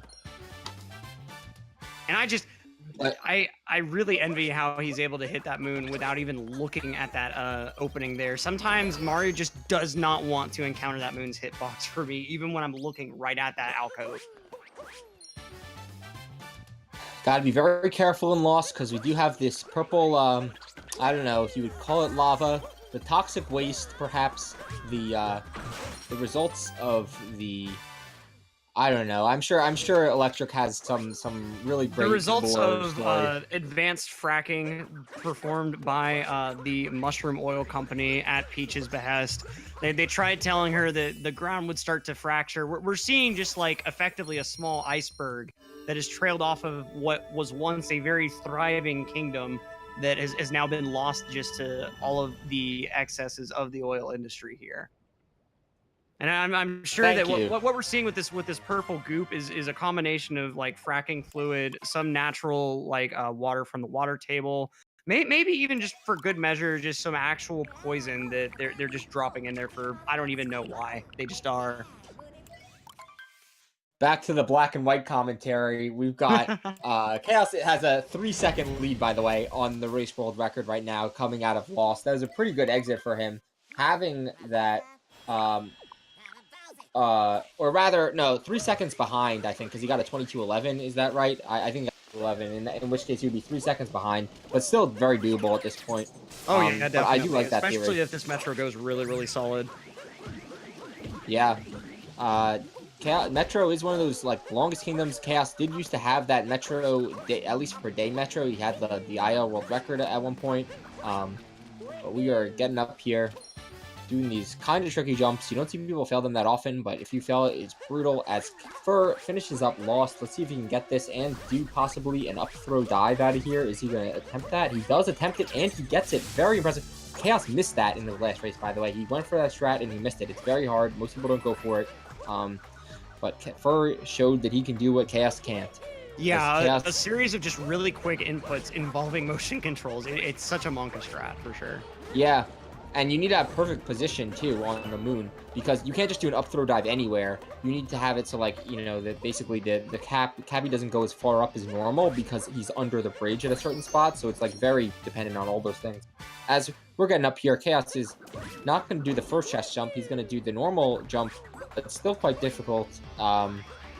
Maybe not for these runners. You don't see people miss it that often, but it happens, man. It's just a sort of thing that you have to put the time into and just like understand every little bit of it. And there are ways to make it even safer than I'm sure these guys are. Like, I would always actually release the stick before the cap throw because it ensures that Mario will dive at Cappy and hit Cappy. And so as long as you like know when to release and then rehold the stick, it's fairly safe. But when you're trying to do it as fast as these guys are doing it, and like as you saw there with Chaos, not really bothering with any sort of setup on the platform before actually making his long jump. When you start trying to do strats like that really quickly, there's a lot of little things that can just throw the whole thing off that normally you would completely avoid just by taking that extra second to line everything up. Yeah, I've seen some people, they don't even get the long, like I saw good runs.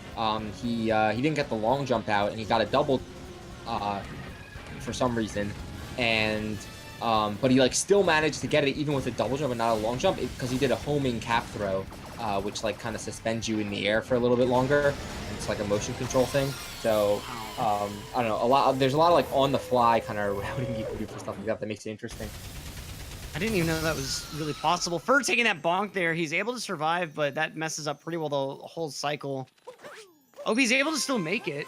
And I'm not sure if that was a platform late or so, but still making decent time through here, and obviously for going to be going for that self-named jump off of that treasure chest. Yeah, great wiggler from Chaos.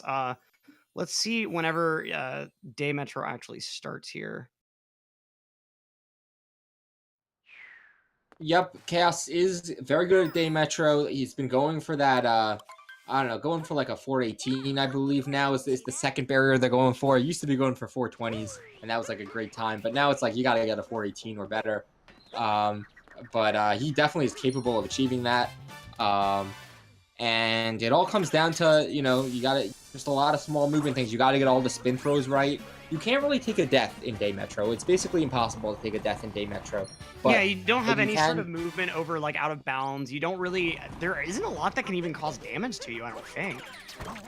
Yeah, but you can lose a lot of time, mainly on like, there's a lot of boosts and things. Like you got to get the perfect angles with these pulls. You're going to see like a lot of pull movement coming up right here.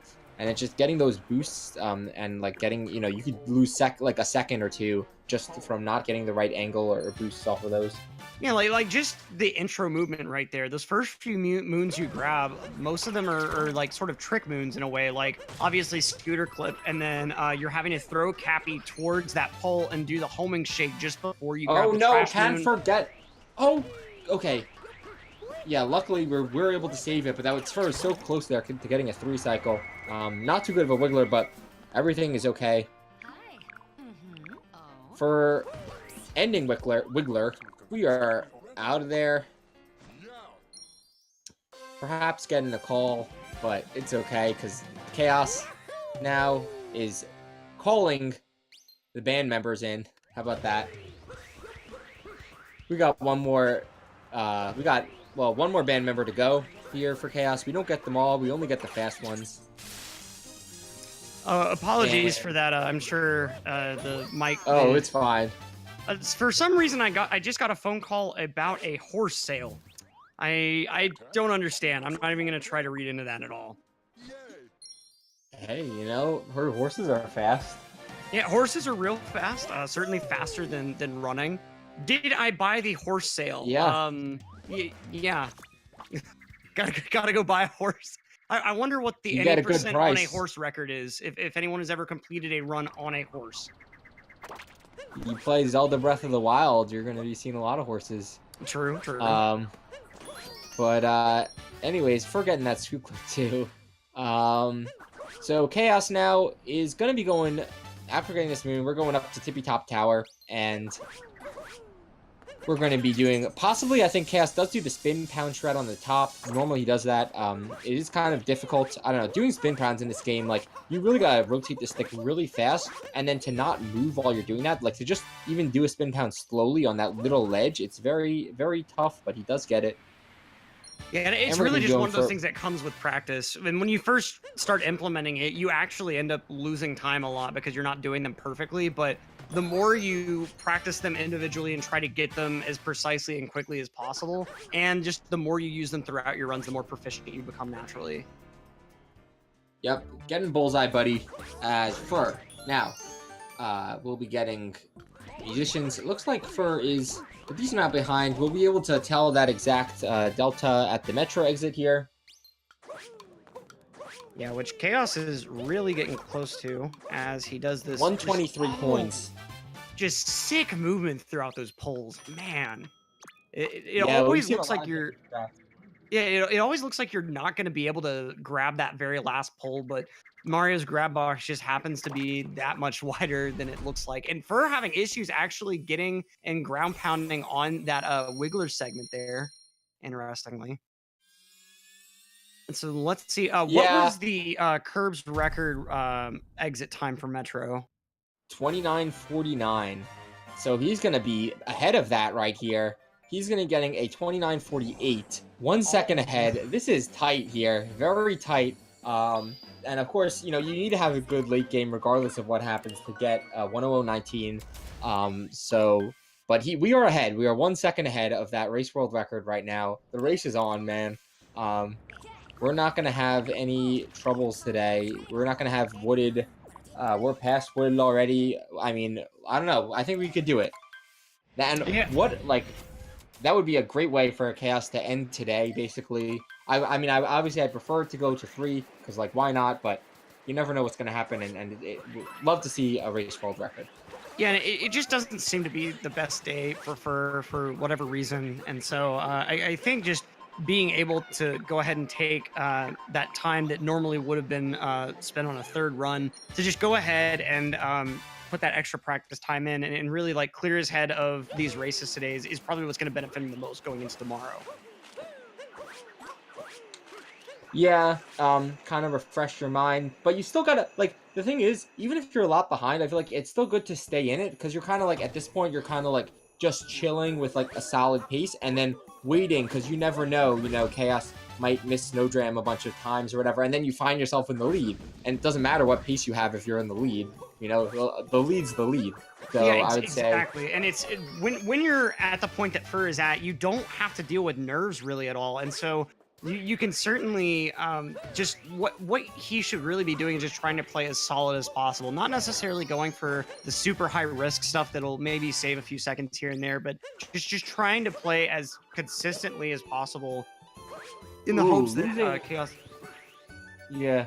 Losing a little bit of time missing snow clip there. It actually doesn't lose that much time, but like he was kind of slow in the backup, maybe because he expected to get it. So as a result, probably losing like 2 seconds. And no! Oh! Okay, can he... No! Chaos taking that death in the poison room, and let's see when Fer gets the exit here. It's going to be a little over 2 minutes behind, but that lead is going to shrink. So a 31:55 exit, but Chaos, that death in the poison room is brutal because he still didn't even grab that moon on top of there. There's a really insane backup where if you get this moon that Chaos is going for right now and then die, you can actually like jump across the room. It's really interesting. I think it relies on the blowy Joey from the start. I can't exactly remember. I've only seen it like once. But yeah, you could just long jump over there and do a cap back. Like there's, I don't know. Like I feel like in snow there's a lot of like unintended skips like that. But yeah, it definitely Chaos. That is the biggest time loss in his run so far. That so I would say like at this point, I don't know. I think he could still get a good time with that because the death isn't like yeah, definitely. brutal. But It certainly lost him a good like 15, 20 seconds, but it certainly a 100 is still possible, I feel like. Yeah, it should be. Obviously, we got a lot of the run to go here. As Fur, by the way, choosing to do Seaside first. Again, as a reminder to our viewers, Chaos is ahead. There's going to be a little bit of route disparity until we get to around 38 minutes on the timer, and then these guys should sync up again. Oh, and now Chaos ending up falling off of that little platform. Are we starting to see a couple of cracks in the Pringles can here? You know, it's these sort of things that they're really small mistakes after that big mistake in the poison room, but the more of them you see, the more you have to think, you know, there's got to be something going on in their head that could be causing inconsistent gameplay now. And Fur, it looked like they're actually not taking advantage of the Joy-Con down throw. It looked like he kind of did that standard movement and waited for Mario to fall before doing a standard throw. Could have just been the angle that he got at there. Yeah, maybe just kind of switching between. He certainly knows all of it because he made a YouTube tutorial on all the various different movements you could do to that fish. So maybe, if you know it all, I don't know, just do whatever feels more comfortable at that moment. Yeah, certainly. But we're going to see Snowdram here from Chaos. That's a hype part. Yeah, I don't know, Snowdram's always hype. I think this is actually EBM9's first time seeing Snowdram since apparently they came in at the end of last run. So Snowdram is actually very, very precise. There's a reason that these guys are going to go into first person right here to do that quick lineup. Chaos just making sure of a couple of things. And a mechanic that we haven't actually discussed this time that a lot of people in the community are going to be familiar with, but to new viewers, it may not seem obvious, is vectoring. So the game, like most platformer games, has a cap on your speed that Mario can achieve naturally, and stuff like horizontal movement and vertical movement. Just like when you're facing a straight direction, that speed is capped a certain way. When you're moving diagonally, however, it's capped a different way that actually allows you to reach faster speeds and maintain more of the momentum before the game tries decelerating you to like effectively P speed. And so when you see Chaos in that Snowdram doing that like weird like sideways looking movement, that's what we're referring to as vectoring. And that does actually allow you to get Snowdram easier because you're actually moving a bit farther with each jump. And vectoring especially becomes important in Moon Kingdom in particular because of the altered jump mechanics. The vectoring ends up being a lot more substantial. And if you mess around with it casually, you could definitely experience it yourself. But then there are just a few other areas throughout where you just speed things up just a little bit by vectoring to get places faster. Yeah, those little mini vectors on Snowdram are sort of a recent addition. We haven't seen people kind of like up until like a month or two ago. Most people kind of did it without, and it is hard. They are hard. Like you could go for the mini vectors and actually end up like, you know, taking a longer path if you're not doing the vectors right. But if you do them right, it kind of makes Snowdram like super consistent. Like for Chaos, he does it right all the time, and he almost never misses Snowdram. But we're going to get to see Fur do it in about maybe 4 minutes or so. And Chaos now doing what Fur just did in Seaside, even though he's ahead. funny how this game works. But um, we're going through these seaside. Fish movement is another like kind of underrated part of this game. It's a lot of straight lines, and straight lines are hard to do in 3D games. Straight lines are kind of hard to do, but it's not even that because your fish slows down anytime you turn at all. So you've got to press like Y and B at the same time, basically, to do that fish boost anytime that you're moving. Anytime that you're turning at all. So you'll see Chaos do that, and pretty clean section there, not getting any fish bonks. Yeah, and the way you end up having to do that diving and rising with the Y and B buttons is once you practice it, it's good, but it's really awkward when you're first starting out to like have to remember that, okay, I need to release both of the buttons and then just hold Y and then release both and just hold both. There are a lot of times I'll end up like rising or diving for like a second or two longer than I mean to, just because of the way the buttons end up working out, and it completely messes up whatever movement I'm trying to do. Yeah, we got some trick jumpers in Cap wondering why people only recently started doing cap bounce vectoring. Good question. Maybe our any percent speedrunners could learn from the trick jump community. I don't know. Just an idea. But Fur also taking a bonk on that part. You don't want to see that, but he can back it up, get right back and up not there. dying. At least he's not the falling really in the important poison. part. Yep, exactly. Not falling in that poison.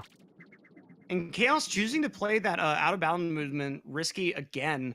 It especially on the moon grab, you can look like you're completely out of bounds, and for whatever weird reason, if you're just close enough to that area, just picking up the moon will pop you back in bounds. Whenever I was messing around with that trick for the first couple of runs, I think it happened in my very first run by accident. And it just yeah, okay, wait, all new Luke, you say commentators plural. I didn't say anything. I'm gonna, unfortunately, Siba, gonna have to throw you into the chat this time around. I was not the one insulting trick jumpers. Hey, my boy, all new Luke, he's my buddy. There's nothing wrong with the trick jumper name, it's not a shame. It's something to be proud of. But anyways, we're in Snow. Well, Snow for Fur. As Chaos now entering Luncheon, we're gonna have to do that salt triple jump. Oh, and for taking an early dive there, ending no. up bonking and taking that death, he's gonna have to redo all of that Goomba movement. That is rough. If you're gonna die in this room, you want it to be after all of this Goomba movement, so you don't have to recapture, you don't have to do any of this like weird stuff. Fun fact, in my PP, I actually did a pixel perfect clip through the platform that you long jump at after collecting this moon and took a death in this room because of it. It's the only time I've ever seen that ledge clip, and the only time I've ever accidentally performed it in a run. It's the platform that you end up doing the attempted long jump from that Fur ended up just getting a standard jump on accidentally.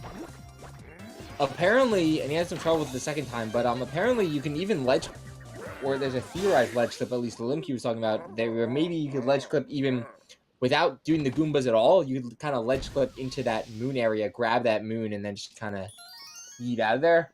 But those are like task strats, maybe when we have tasks, I don't know. Definitely not worth grinding for RTA at this given moment. Oh yeah, absolutely not. Those ledge clips are, from what I understand, whenever I posted the clip in the Discord, they're pixel perfect. So it's the sort of thing that if it happens, you just got really unlucky. Or in the case of that particular ledge clip, really lucky. But I wonder where exactly you would even need to hit on that door in order to clip through it. Tends to be at corners, but I've seen ledge clips at weird places. There's this clip of Nicro once, and luckily he wasn't on a good pace run, but in Luncheon, doing Salt Triple, actually, he, like, literally just clipped through the wall. I guess because he clipped because there are those, like, pillars on the side of the wall that, like, barely jut out or whatever, mostly decorative, but you can still ledge clip through those. I don't know, there's a lot of weird places to ledge clip. As Fur gets Snowdram. First try. And he's out of there. Big improvement on that first race. So going into Luncheon before Chaos makes it to the Forks room, I think that's definitely better pace than the last run, but still a decent amount behind. Just does not seem to be Fur's race day for whatever reason. But remember, we at the very least will have the match tomorrow, same time at 2 p.m. Eastern Standard Time. And if Fur manages to pull off that match win, there will be a third match between them on Sunday. Again, 2 p.m. EST. Real consistent, these guys. Seems to be just a nice time to have races for them, for whatever reason. Yep. You know, consistency wins in this game, I feel like. Consistency in practice, consistency in runs. That's what gets you to the top. That's how all these guys got in the league. And now, Chaos entering a somewhat inconsistent room sometimes because a lot of motion controls are required to do this room fast. Any mistake and you fall to your doom. The Forks room. Looks pretty good. One more jump to go and then we're out of this Forks room. Bam. And for now, about to do this roll cancel. He had a lot of trouble with this roll cancel last race. He actually fell in the lava. Like, most people don't fail it like that. He's doing the same strat, but he goes for the dive. Does get it. And we're going to see a turnip clip now. Yeah, let's see how this ends up going for Chaos. Remember that he did have some issues with it before. Let's see if he can kind of get that. Ideally for Chaos, it's one throw, one capture, and he's done. And can he get the insta-capture? He does get the insta-capture. That's another little time save. Looks pretty good. Maybe a little far, but I think you can do it. It's exactly. Nice. Perfect. Very good there. And we see that nice little pan right above Mario's face. Yeah, there's actually, that's an optimization, because it used to be where if you don't throw the pan, then the turtle takes 2 bounces. The Koopa takes 2 bounces to kind of like to get the moon. But if you throw the pan, you can do it in 1 bounce. The thing is, though, it's more risky because you throw the pan, then you break the turnip. So if you didn't actually clip and you throw the pan, then your turnip is gone, you know? So again, these little things that save maybe like a quarter of a second, I would say, or something like that, that people are going for now. Kind of crazy, but we're getting these moons here. Not going for the spin pound on that because of the weird position. Good choice, good decisions from Chaos. Yeah, and what's really going to be wild is seeing the strats that people come up with once, like, an equivalent to, like, the SM64 practice ROM emerges. I believe I've heard that people are working on it, but with the kind of strange state that Switch Homebrew is still in, it's really early on still. It may still be a while before we actually see. Funny that you mentioned that, actually. I do Switch programming, and I have developed the very first practice hacks for Super Mario Odyssey. A little plug here. I mean, they're publicly available. Chaos was trying to get them installed, but some other people have already used them, and I've streamed them. But my hacks so far, they just get all the moons to respawn anytime that you do a screen transition or warp or die. All the moons, basically, like, after you've obtained them, they'll go back to the unobtained state. So you don't have to, like, to practicing chest clip and moon clip or whatever, you don't have to load a new file at all. Any warp or death, and they come right back to you. And that is something that I discovered, actually, how to do that. And that is, I don't know, one of my few contributions to this game. Well, that's pretty awesome. That's going to be already a pretty nice little time save whenever you're trying to do practice. And of course, like, when you're dealing with a game like this that doesn't have those instant loads like SM64 has, it's harder to have those features like L reset and other things that make practice really, really efficient. But there's certainly a lot of things that could just make the quality of life better on practicing. Because right now it's like you were saying, a lot of practices like having to imagine that, like, you're grabbing the moon for the first time, and after you grab it, like, maybe do in some cases you literally can't practice something without the fresh moon, and in others, like in Lost, the first moon you grab, you end up like doing a cap throw bounce out of it to end up getting to the next platform. When you're practicing, you just end up having to do like a ground pound jump to act like you grabbed the moon. And so yeah, well, those sorts of things will be really, really awesome, I feel like, and probably end up bringing the consistency to just another level with this game.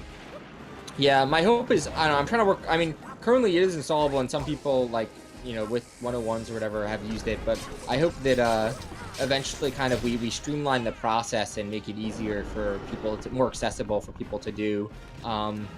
I don't know. Part of that also, it's hardest to do it on a console that is actively being patched and stuff, because it's not like with older consoles, it's not like you have to worry about patches, you know, making homebrew not work and stuff like that. But yeah, I don't know. And with any homebrew developer, there's that like sort of ethical dilemma of like, do I make people wait for this exploit in the hopes that this exploit works longer, or do I release it now and potentially like open up the door to a lot of really, really interesting stuff, but then have Nintendo patch it and potentially like I wonder if we're going to see a lot of progress after the rumored hardware refresh, because that's sort of what happened with 3DS. Interestingly, there's a really good video from Tech something. I forget what exactly the channel name is, but it discusses the whole history of 3DS homebrew. And the guy that discovered the really big software exploit that really opened the door to 3DS homebrew, he actually held on to it for a few months because before he was going to release it, Nintendo announced the new 3DS. And by holding on to it, Nintendo actually wasn't able to patch the exploit. So that's the entire reason why new 3DS is hackable today. Yeah. And Hey, it's so, a good thing to go on this tangent during Ruined, you know, because not like we have anything to talk about. I yeah, agree. exactly. I've heard of similar things. I've heard of similar things in the Switch scene. I don't know. I mean, I'm keeping one eye on it. We'll see how it works out, but hopefully we get fast here. I think we could do impressive things like moon timers and things like that, or so people could have kind of like an in-game time for getting certain moons. Like that would be really awesome. I don't know. That's what I'm trying to do right now. Yeah, the real dream would be to have like some sort of like instant like be able to spawn anywhere in the level, even if you had to like take like a 5-second quick transition for the game to reload everything it needs to reload. Just anything similar to save states on N64 games would just be such a huge boon to practice. Yeah. The problem with save states on modern consoles is that the RAM is just like, 2 gigabytes or whatever. So it takes like, it's actually possible right now, as I understand it. It takes like Yeah, 2x, so like hardly up. But I don't know. Maybe one day. I feel like the more likely thing would probably just be to like modify whatever's being used for checkpoints in the game to be able to place a checkpoint anywhere you want and have the save state effectively be like reloading from a checkpoint and be able to set like the spawn points of like bird in sand, for instance, so that like it effectively be like a really roundabout way of positioning everything in the level on whatever cycle you need it at without actually saving all of the RAM. Yeah. By the way, Chaos saying he was monka-gigaing during that boss fight. I don't know, maybe getting a little close to death, maybe. But hey, he's on a pretty good pace. Looks like on chat we got Bulbasaur represent saying his BPT, I'm assuming at the end of luncheon, was 10020. So, and I mean, like BPT 10020, that's really good. And like when you get a 1250 BM, you're basically tying your BPT for the last two kingdoms. So like, I don't know. I still don't think race world record is possible. But like a low 102x, it seems possible. If he manages to get a great BM again. But anyways, yeah, I saw that there's a new SM64 randomizer. Maybe we get an Odyssey days, you know?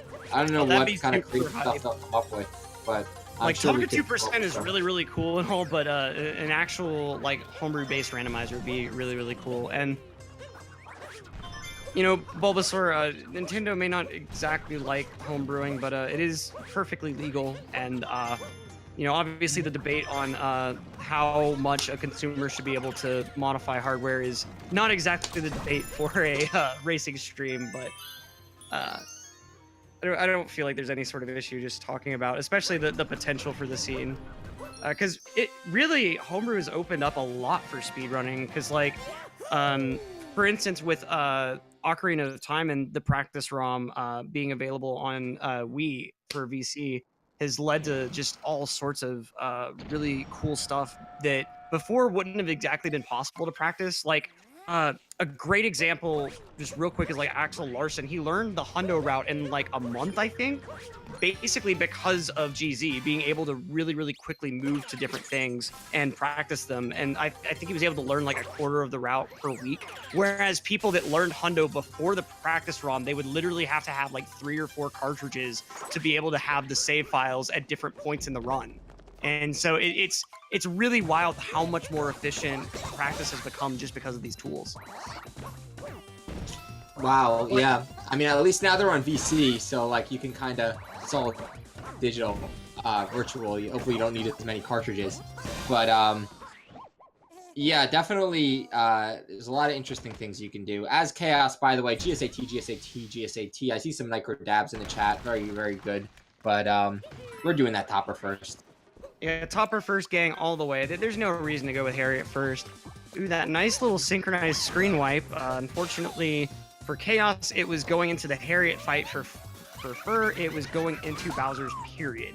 So, you know, kind of not exactly how you want to see these races end up. I'm definitely thinking for whatever reason isn't quite on his A game today. I think part of it may just be the grind that he's been putting in on AUM and 100%. Because any percent is really, really different from the other categories of this game. Like, for instance, Darker Side, your first run through all of the kingdoms is a lot closer to world peace than it is to any percent. And so putting serious time into those longer categories, it'll help with like your general movement and like your general understanding of the game, but you have to have that time put into any percent alone in order to get consistent on the strat specific to it. Yeah, I agree. There certainly are some things like general movement, but I don't know. Like, it's not quite like SM64 where if you do 70 star, like a lot of the movement, you know, for certain stars is the same. If you do longer categories, yeah, you're getting the same moons, but you're getting them from different positions and stuff. So like really the actual like the nuts and bolts of it all is quite different. It does make the game a lot more interesting to route though. So we are going to see Chaos going through the pipe, getting the boxes moon, and at first getting insta-dive first try. That had, I mean, not insta-dive, what am I saying? Dive back first try. Dive back gave him a lot of trouble in that last race, but getting it just fine this time. And we did see the down throw, by the way. Very nice pulling out the swag strats here. Uh-oh. Bulbasaur doing us wrong here, the commentators with the BBT math. I thought, well, with either way, a high 103x looking possible for Chaos, which makes sense after the death in Snow. Like a high 103x with a death, that's pretty unimaginable, truly. Like, definitely that hasn't happened before, you know, with a death. It's not even like the lost death, it's a real death, you know, that loses time. So, I don't know. It'll be good to see. Yep. Now, this mech, you know, we saw, and I mean, once you put enough time in and like get target acquired enough times, it becomes a tad trivial. But if Chaos messes up on this mech, that could give Fur the opening that he's desperately been wanting for.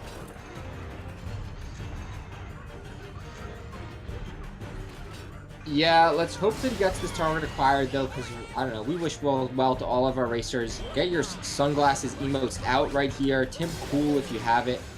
And target acquired. Very nice. So, you know, pretty well setting up for another really nice BM. Let's see if he's able to carry this momentum through the moon again. Really wild gameplay on moon to begin with. Yeah, I mean, it seems like Chaos has been on fire for Moon. Could he get the 510 this run, man? Like, he got a 511.1 last run, for anyone new here. 511.1, that is an insane Moon time. Like, even Nitro doesn't get 511.1s. And he, you know, normally was known for having the best Moon. But, yeah, that was pretty hype. I don't know. I think we could get a 510 here. That would be, like, the fastest Moon ever achieved by an RTA runner, like a full game runner, basically. A usual full game runner. I don't know how to say. Too many qualifiers for a league runner. How about that? Yeah, there we go. Perfect. Yeah, but we're gonna see it. We're gonna get this Bowser split, and then we'll know exactly what kind of pace he's on. For Bop and Topper, did he go Topper first? That is the question. Commentators not paying attention here. I think he might have gone Topper first here. Yeah, it was definitely Topper first. Oh, wait, no, sorry, Harriet first. Duh, what was I Oh, thinking? wow. I literally looked over at his screen in the middle of the Harriet fight and registered that he was fighting Harriet. Commentators have no idea what they're doing, but it's okay, because I posted GSA team chat. We got 55-25 exit for Chaos.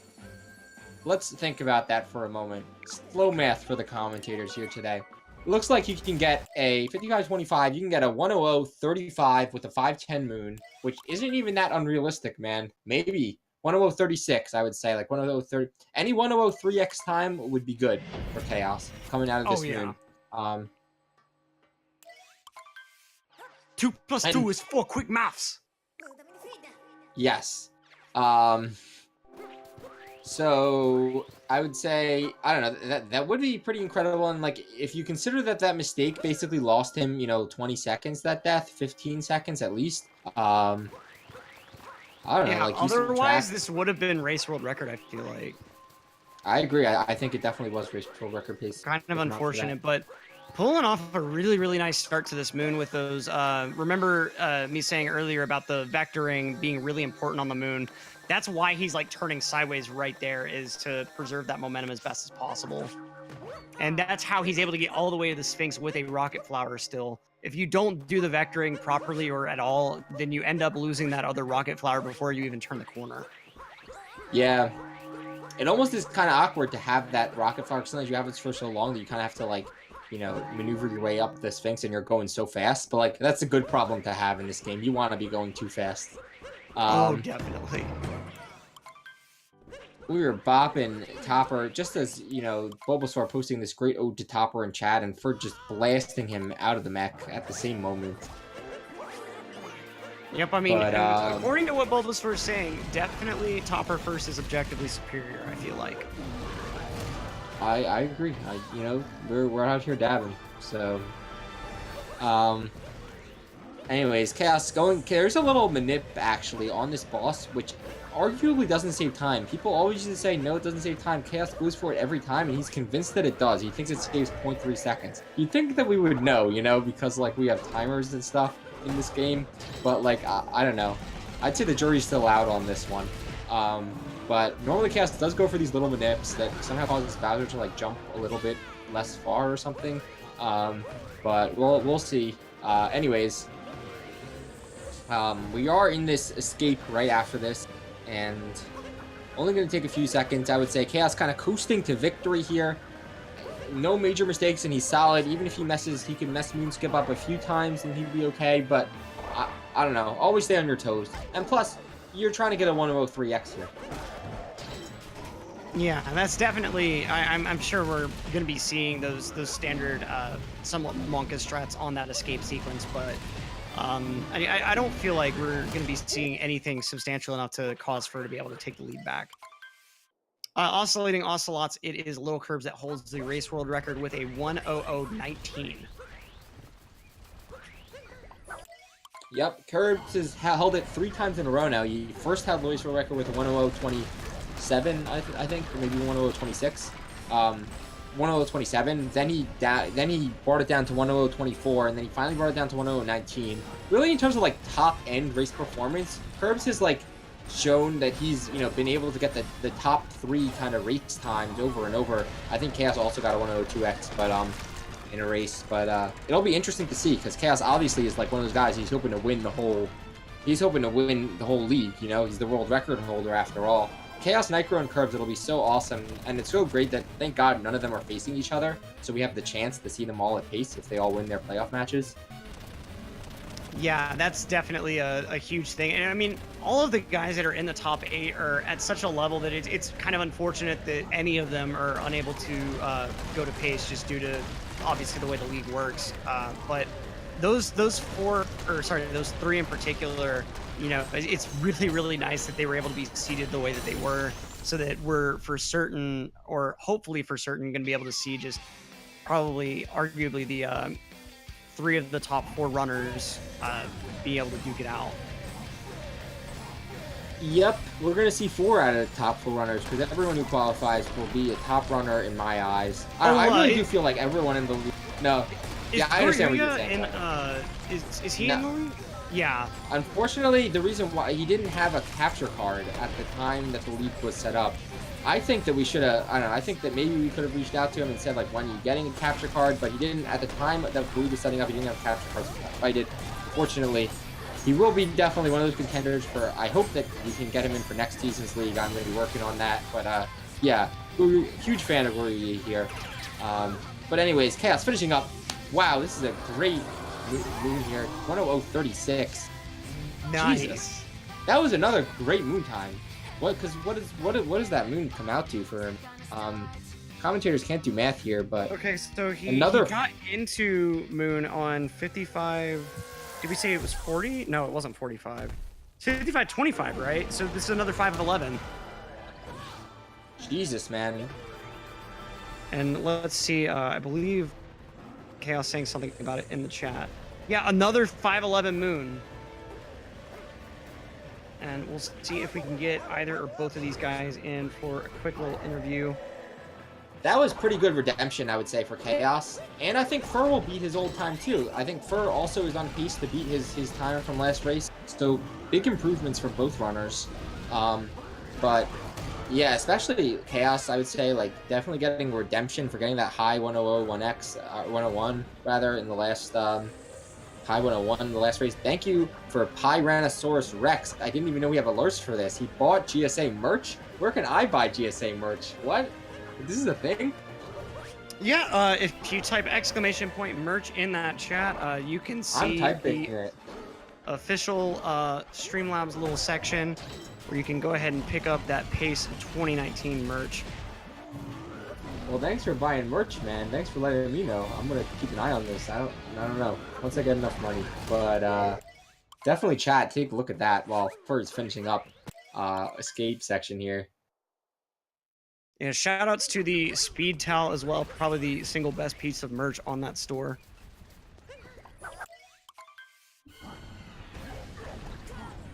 And Fur will be starting this escape sequence, hoping to get through 2D skip, hoping to not get any invisibles. We're doing one and done. Oh, wow, look at that. Fur giving us a... I've never seen that before. Fur giving us a little spin jump with Bowser. Definitely losing time on that jump, but that is extra style there. That actually made me laugh because that looked very funny. I didn't even know that was possible with Bowser. Giving us a little style points for people dabbing in chat because of the style. Also, it's still so funny to me how it actually took a decent amount of time for people to realize holding B through this 2D section makes you go faster. Yeah, I guess, I don't know, like, it just took a while. I think people knew, but, like, it just took a while for people to implement it because... it is awkward. Whenever I would go through this section, I would end up using a claw grip to hold one of the run buttons and then just use the other two buttons with my thumb normally. Ooh.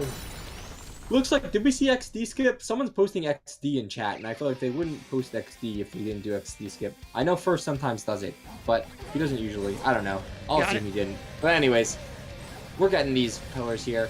Chaos, looking at the smiling toad here, I thought it looks like Stravos a little bit. But we are getting... Uh-oh, the controller disconnecting. But anyways, more importantly, Fur, yes. Yeah, wait. Okay, I don't think that, like, there's really a way, aside from, like, going through the Switch menu to purposely disconnect your controller, so I wonder, like, if... I wonder if he just got really lucky. If you press the sync button on the top, that menu shows up. Like, on the top of the front controller, that, like, the sync button, if you press it once. At least when I press it once, that menu pops up. So I think that's what happened. Certainly like, a Monka if that would have meant that he had the potential to have a controller disconnect right at the end of the race, that would have been really, really strange. Yeah. I don't know. I've seen people like kind of do it randomly. Let's cheer Fur in right here. He's beating his last time by 30 seconds, just about. Pulling out a 104.39. Nice. Very nice for both runners. We'll have them both in the call. We'll hopefully have some interviews. If anyone is willing. Yeah, let's see here. And I believe that's Chaos that just joined us. Discord is a little bit wonky sometimes. Chaos, how are you feeling after that? It was a decent race, I guess. Yeah, real unfortunate about the death in the poison room, but pulling out a mid 100.30 in a race is certainly pretty impressive. Are you pretty well happy with the way that these races turned out, or? Yeah, I mean the first one was like, I guess it happens, you miss nut clip, and then the backup doesn't go too well. I actually like thought about what happens if I do that, so like I had all the routing figured out for when I like clip back, but it was still really unfortunate. Yeah, just kind of a rough minute in general, especially having to do that climb right after as well. But making up for it for sure in that second race. And now Fur, we've also got in the call. How are you feeling, man?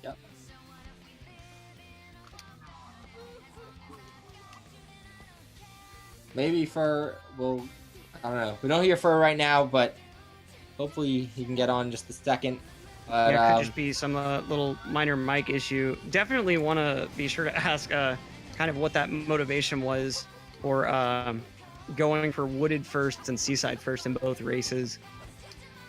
We could settle that, but definitely either way, I just want to say whether he comes in the call or not, like a lot of respect and a lot of props to Fur. I know he actually has a really busy schedule with regards to doing AUM and doing school and doing 100% runs and stuff, and still, you know, coming in, and I might not have been the favorite for this race, but still coming in and like finishing both races, you know, with all this other stuff that he could be doing, and I don't know, giving the viewers of GSA basically this pleasure to watch him run, which is always a delight. Always a delight to see all the little things that Fur does. So definitely huge congrats. As Chaos says, what is this? Wow, this nut jump. That is very hard. Chaos, you're a god. It just wow, that went pretty far.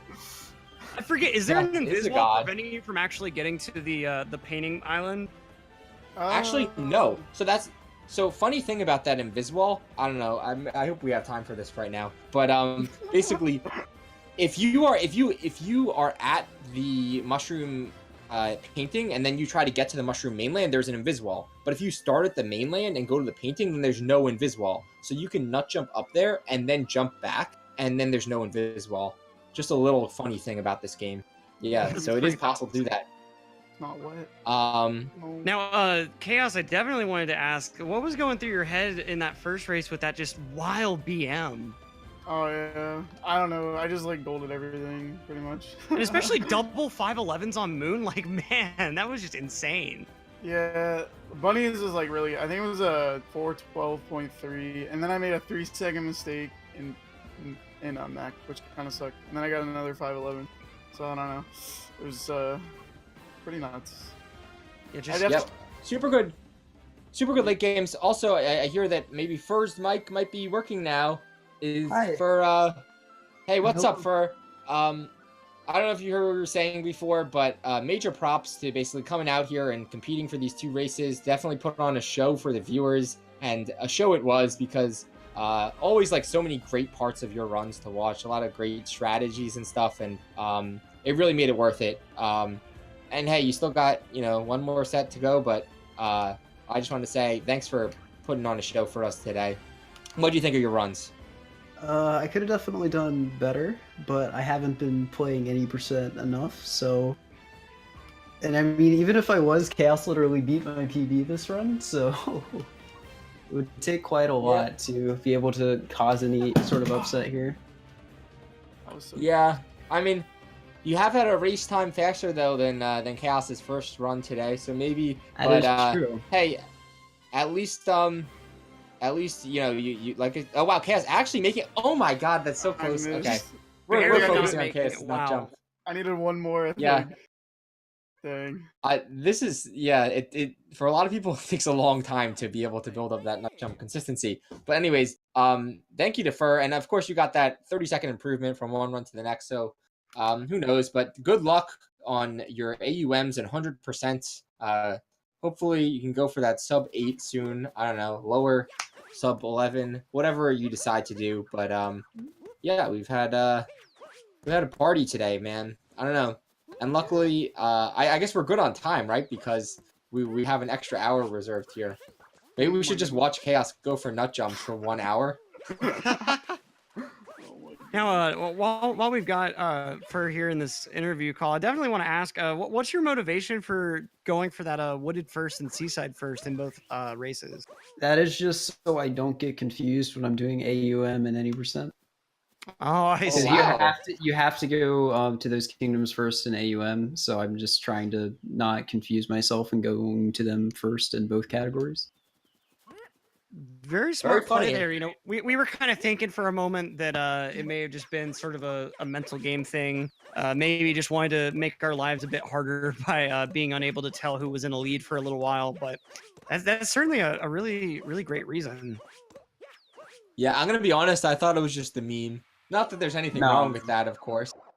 But Yeah, of course, it is important, in AUM and darker side and stuff to go for those different routes. So it makes things more interesting. Yep. Um, Now, going into obviously you have tonight to prepare for that race tomorrow. What is starting with chaos? I guess. What are your strategies for making sure you're as prepared as possible? I just do it times. Like honestly, I don't know. Like doing no resets doesn't really work for me to prepare for races. It's kind of weird, but I don't know. I just do attempts yeah. and like practice and like do what I usually do basically to like get ready for one. How about that race world record, Little Curbs 10019? I'm sure it's on your mind. You already have at that point, you've got all the glory. Nothing you like. Let's be clear, KS has nothing to prove. He already got 10058, the actual world record, fastest time ever achieved. But like, it doesn't hurt to have that race world record under your belt as well. I don't know. Are you thinking about that? Is that something you want to get maybe in your next 2 races? Yeah, I mean it would be nice, but at the end of the day, I'm just trying to win. I can go to pace, so and it's not a big deal if I don't get it. But yeah, it'd be cool, I guess. Yeah, I mean, definitely shout outs to pulling that greatest April Fool's prank that wasn't actually a prank on Nicro with that 5958. I'll be real, I didn't believe it until I actually popped in and saw the timer. I was like, wait a minute, what? Yeah, it was just meant to be. It was just meant to happen on April Fools. It's certainly no fool in this game, but what are your plans for this evening, trying to prepare for that next match tomorrow? I'll probably just make sure I have some of the like 80% like specific strats down a bit better. Like nut clip, and I think every single race I've done recently I've been having a bit of trouble with, so I'll probably maybe work on that a bit, stuff like that. All right, definitely sounds like a solid plan. And I mean, you certainly have the endurance factor down. I definitely think there are a couple of runners that, maybe if their games go into a race 3, could see the endurance take a little bit of a hit. But someone that runs AUM and Hundo, definitely this is almost like a bit of a warm up for you. Which I do also kind of have to ask, just I've never really gotten the opportunity to talk with someone that runs both. What makes you interested in Hundo as well, since AUM kind of already sees the vast majority of the game? Um, a little bit of it is just it's an easier PV than AUM, just because my AUM time is better. But I don't know. I guess it's just to mix things up a little bit too. Certainly makes sense, and I mean, if you don't mind the coin farming and such, it's still a great category. Yeah, definitely. Well, I believe that is all from me. Siba, do you have anything else for these guys before we let them go and move on into intermission? Hey, GG's today for both runners. It was great. Chaos showing clearly that he is capable of, achieving that race world record. But also, I think, I don't know, hopefully both runners will come back kind of refreshed and energized tomorrow. It was an honor today, 3 Electric, commentating with you for my first time. Super high endurance for our commentators and runners today. Yeah. Oh, I'd yeah, say, it was definitely a pleasure. It's my first time calming Odyssey in a minute, so it definitely feels nice to be back behind the first game I even tried learning. Which, I mean, granted, my PB is only a 117. It's nothing special whatsoever, but it's always nice to come back to calming this game, just because it's just a cool run in general. that it is. I would say we're just about ready to sign out. Be sure to keep posted on GSA, pace, exclamation mark merch for tons of details about some of the stuff we have going on. But yeah, GG's. See you tomorrow. Yeah, and if you're interested in other games, certainly stick around. In an hour at 5:30 EST, we've got Celeste Psyched versus Chai Kitty. Celeste is a really awesome speed game filled with a lot of pretty like throughout the game. Your goal is just building up and maintaining as much momentum as possible, and it's so cool to watch runs of, especially for people that play it at a super high level. And also at 8:30 p.m. EST, we've got a SM64 playoff match between the one, the only Punkation and Rock Chalk 19.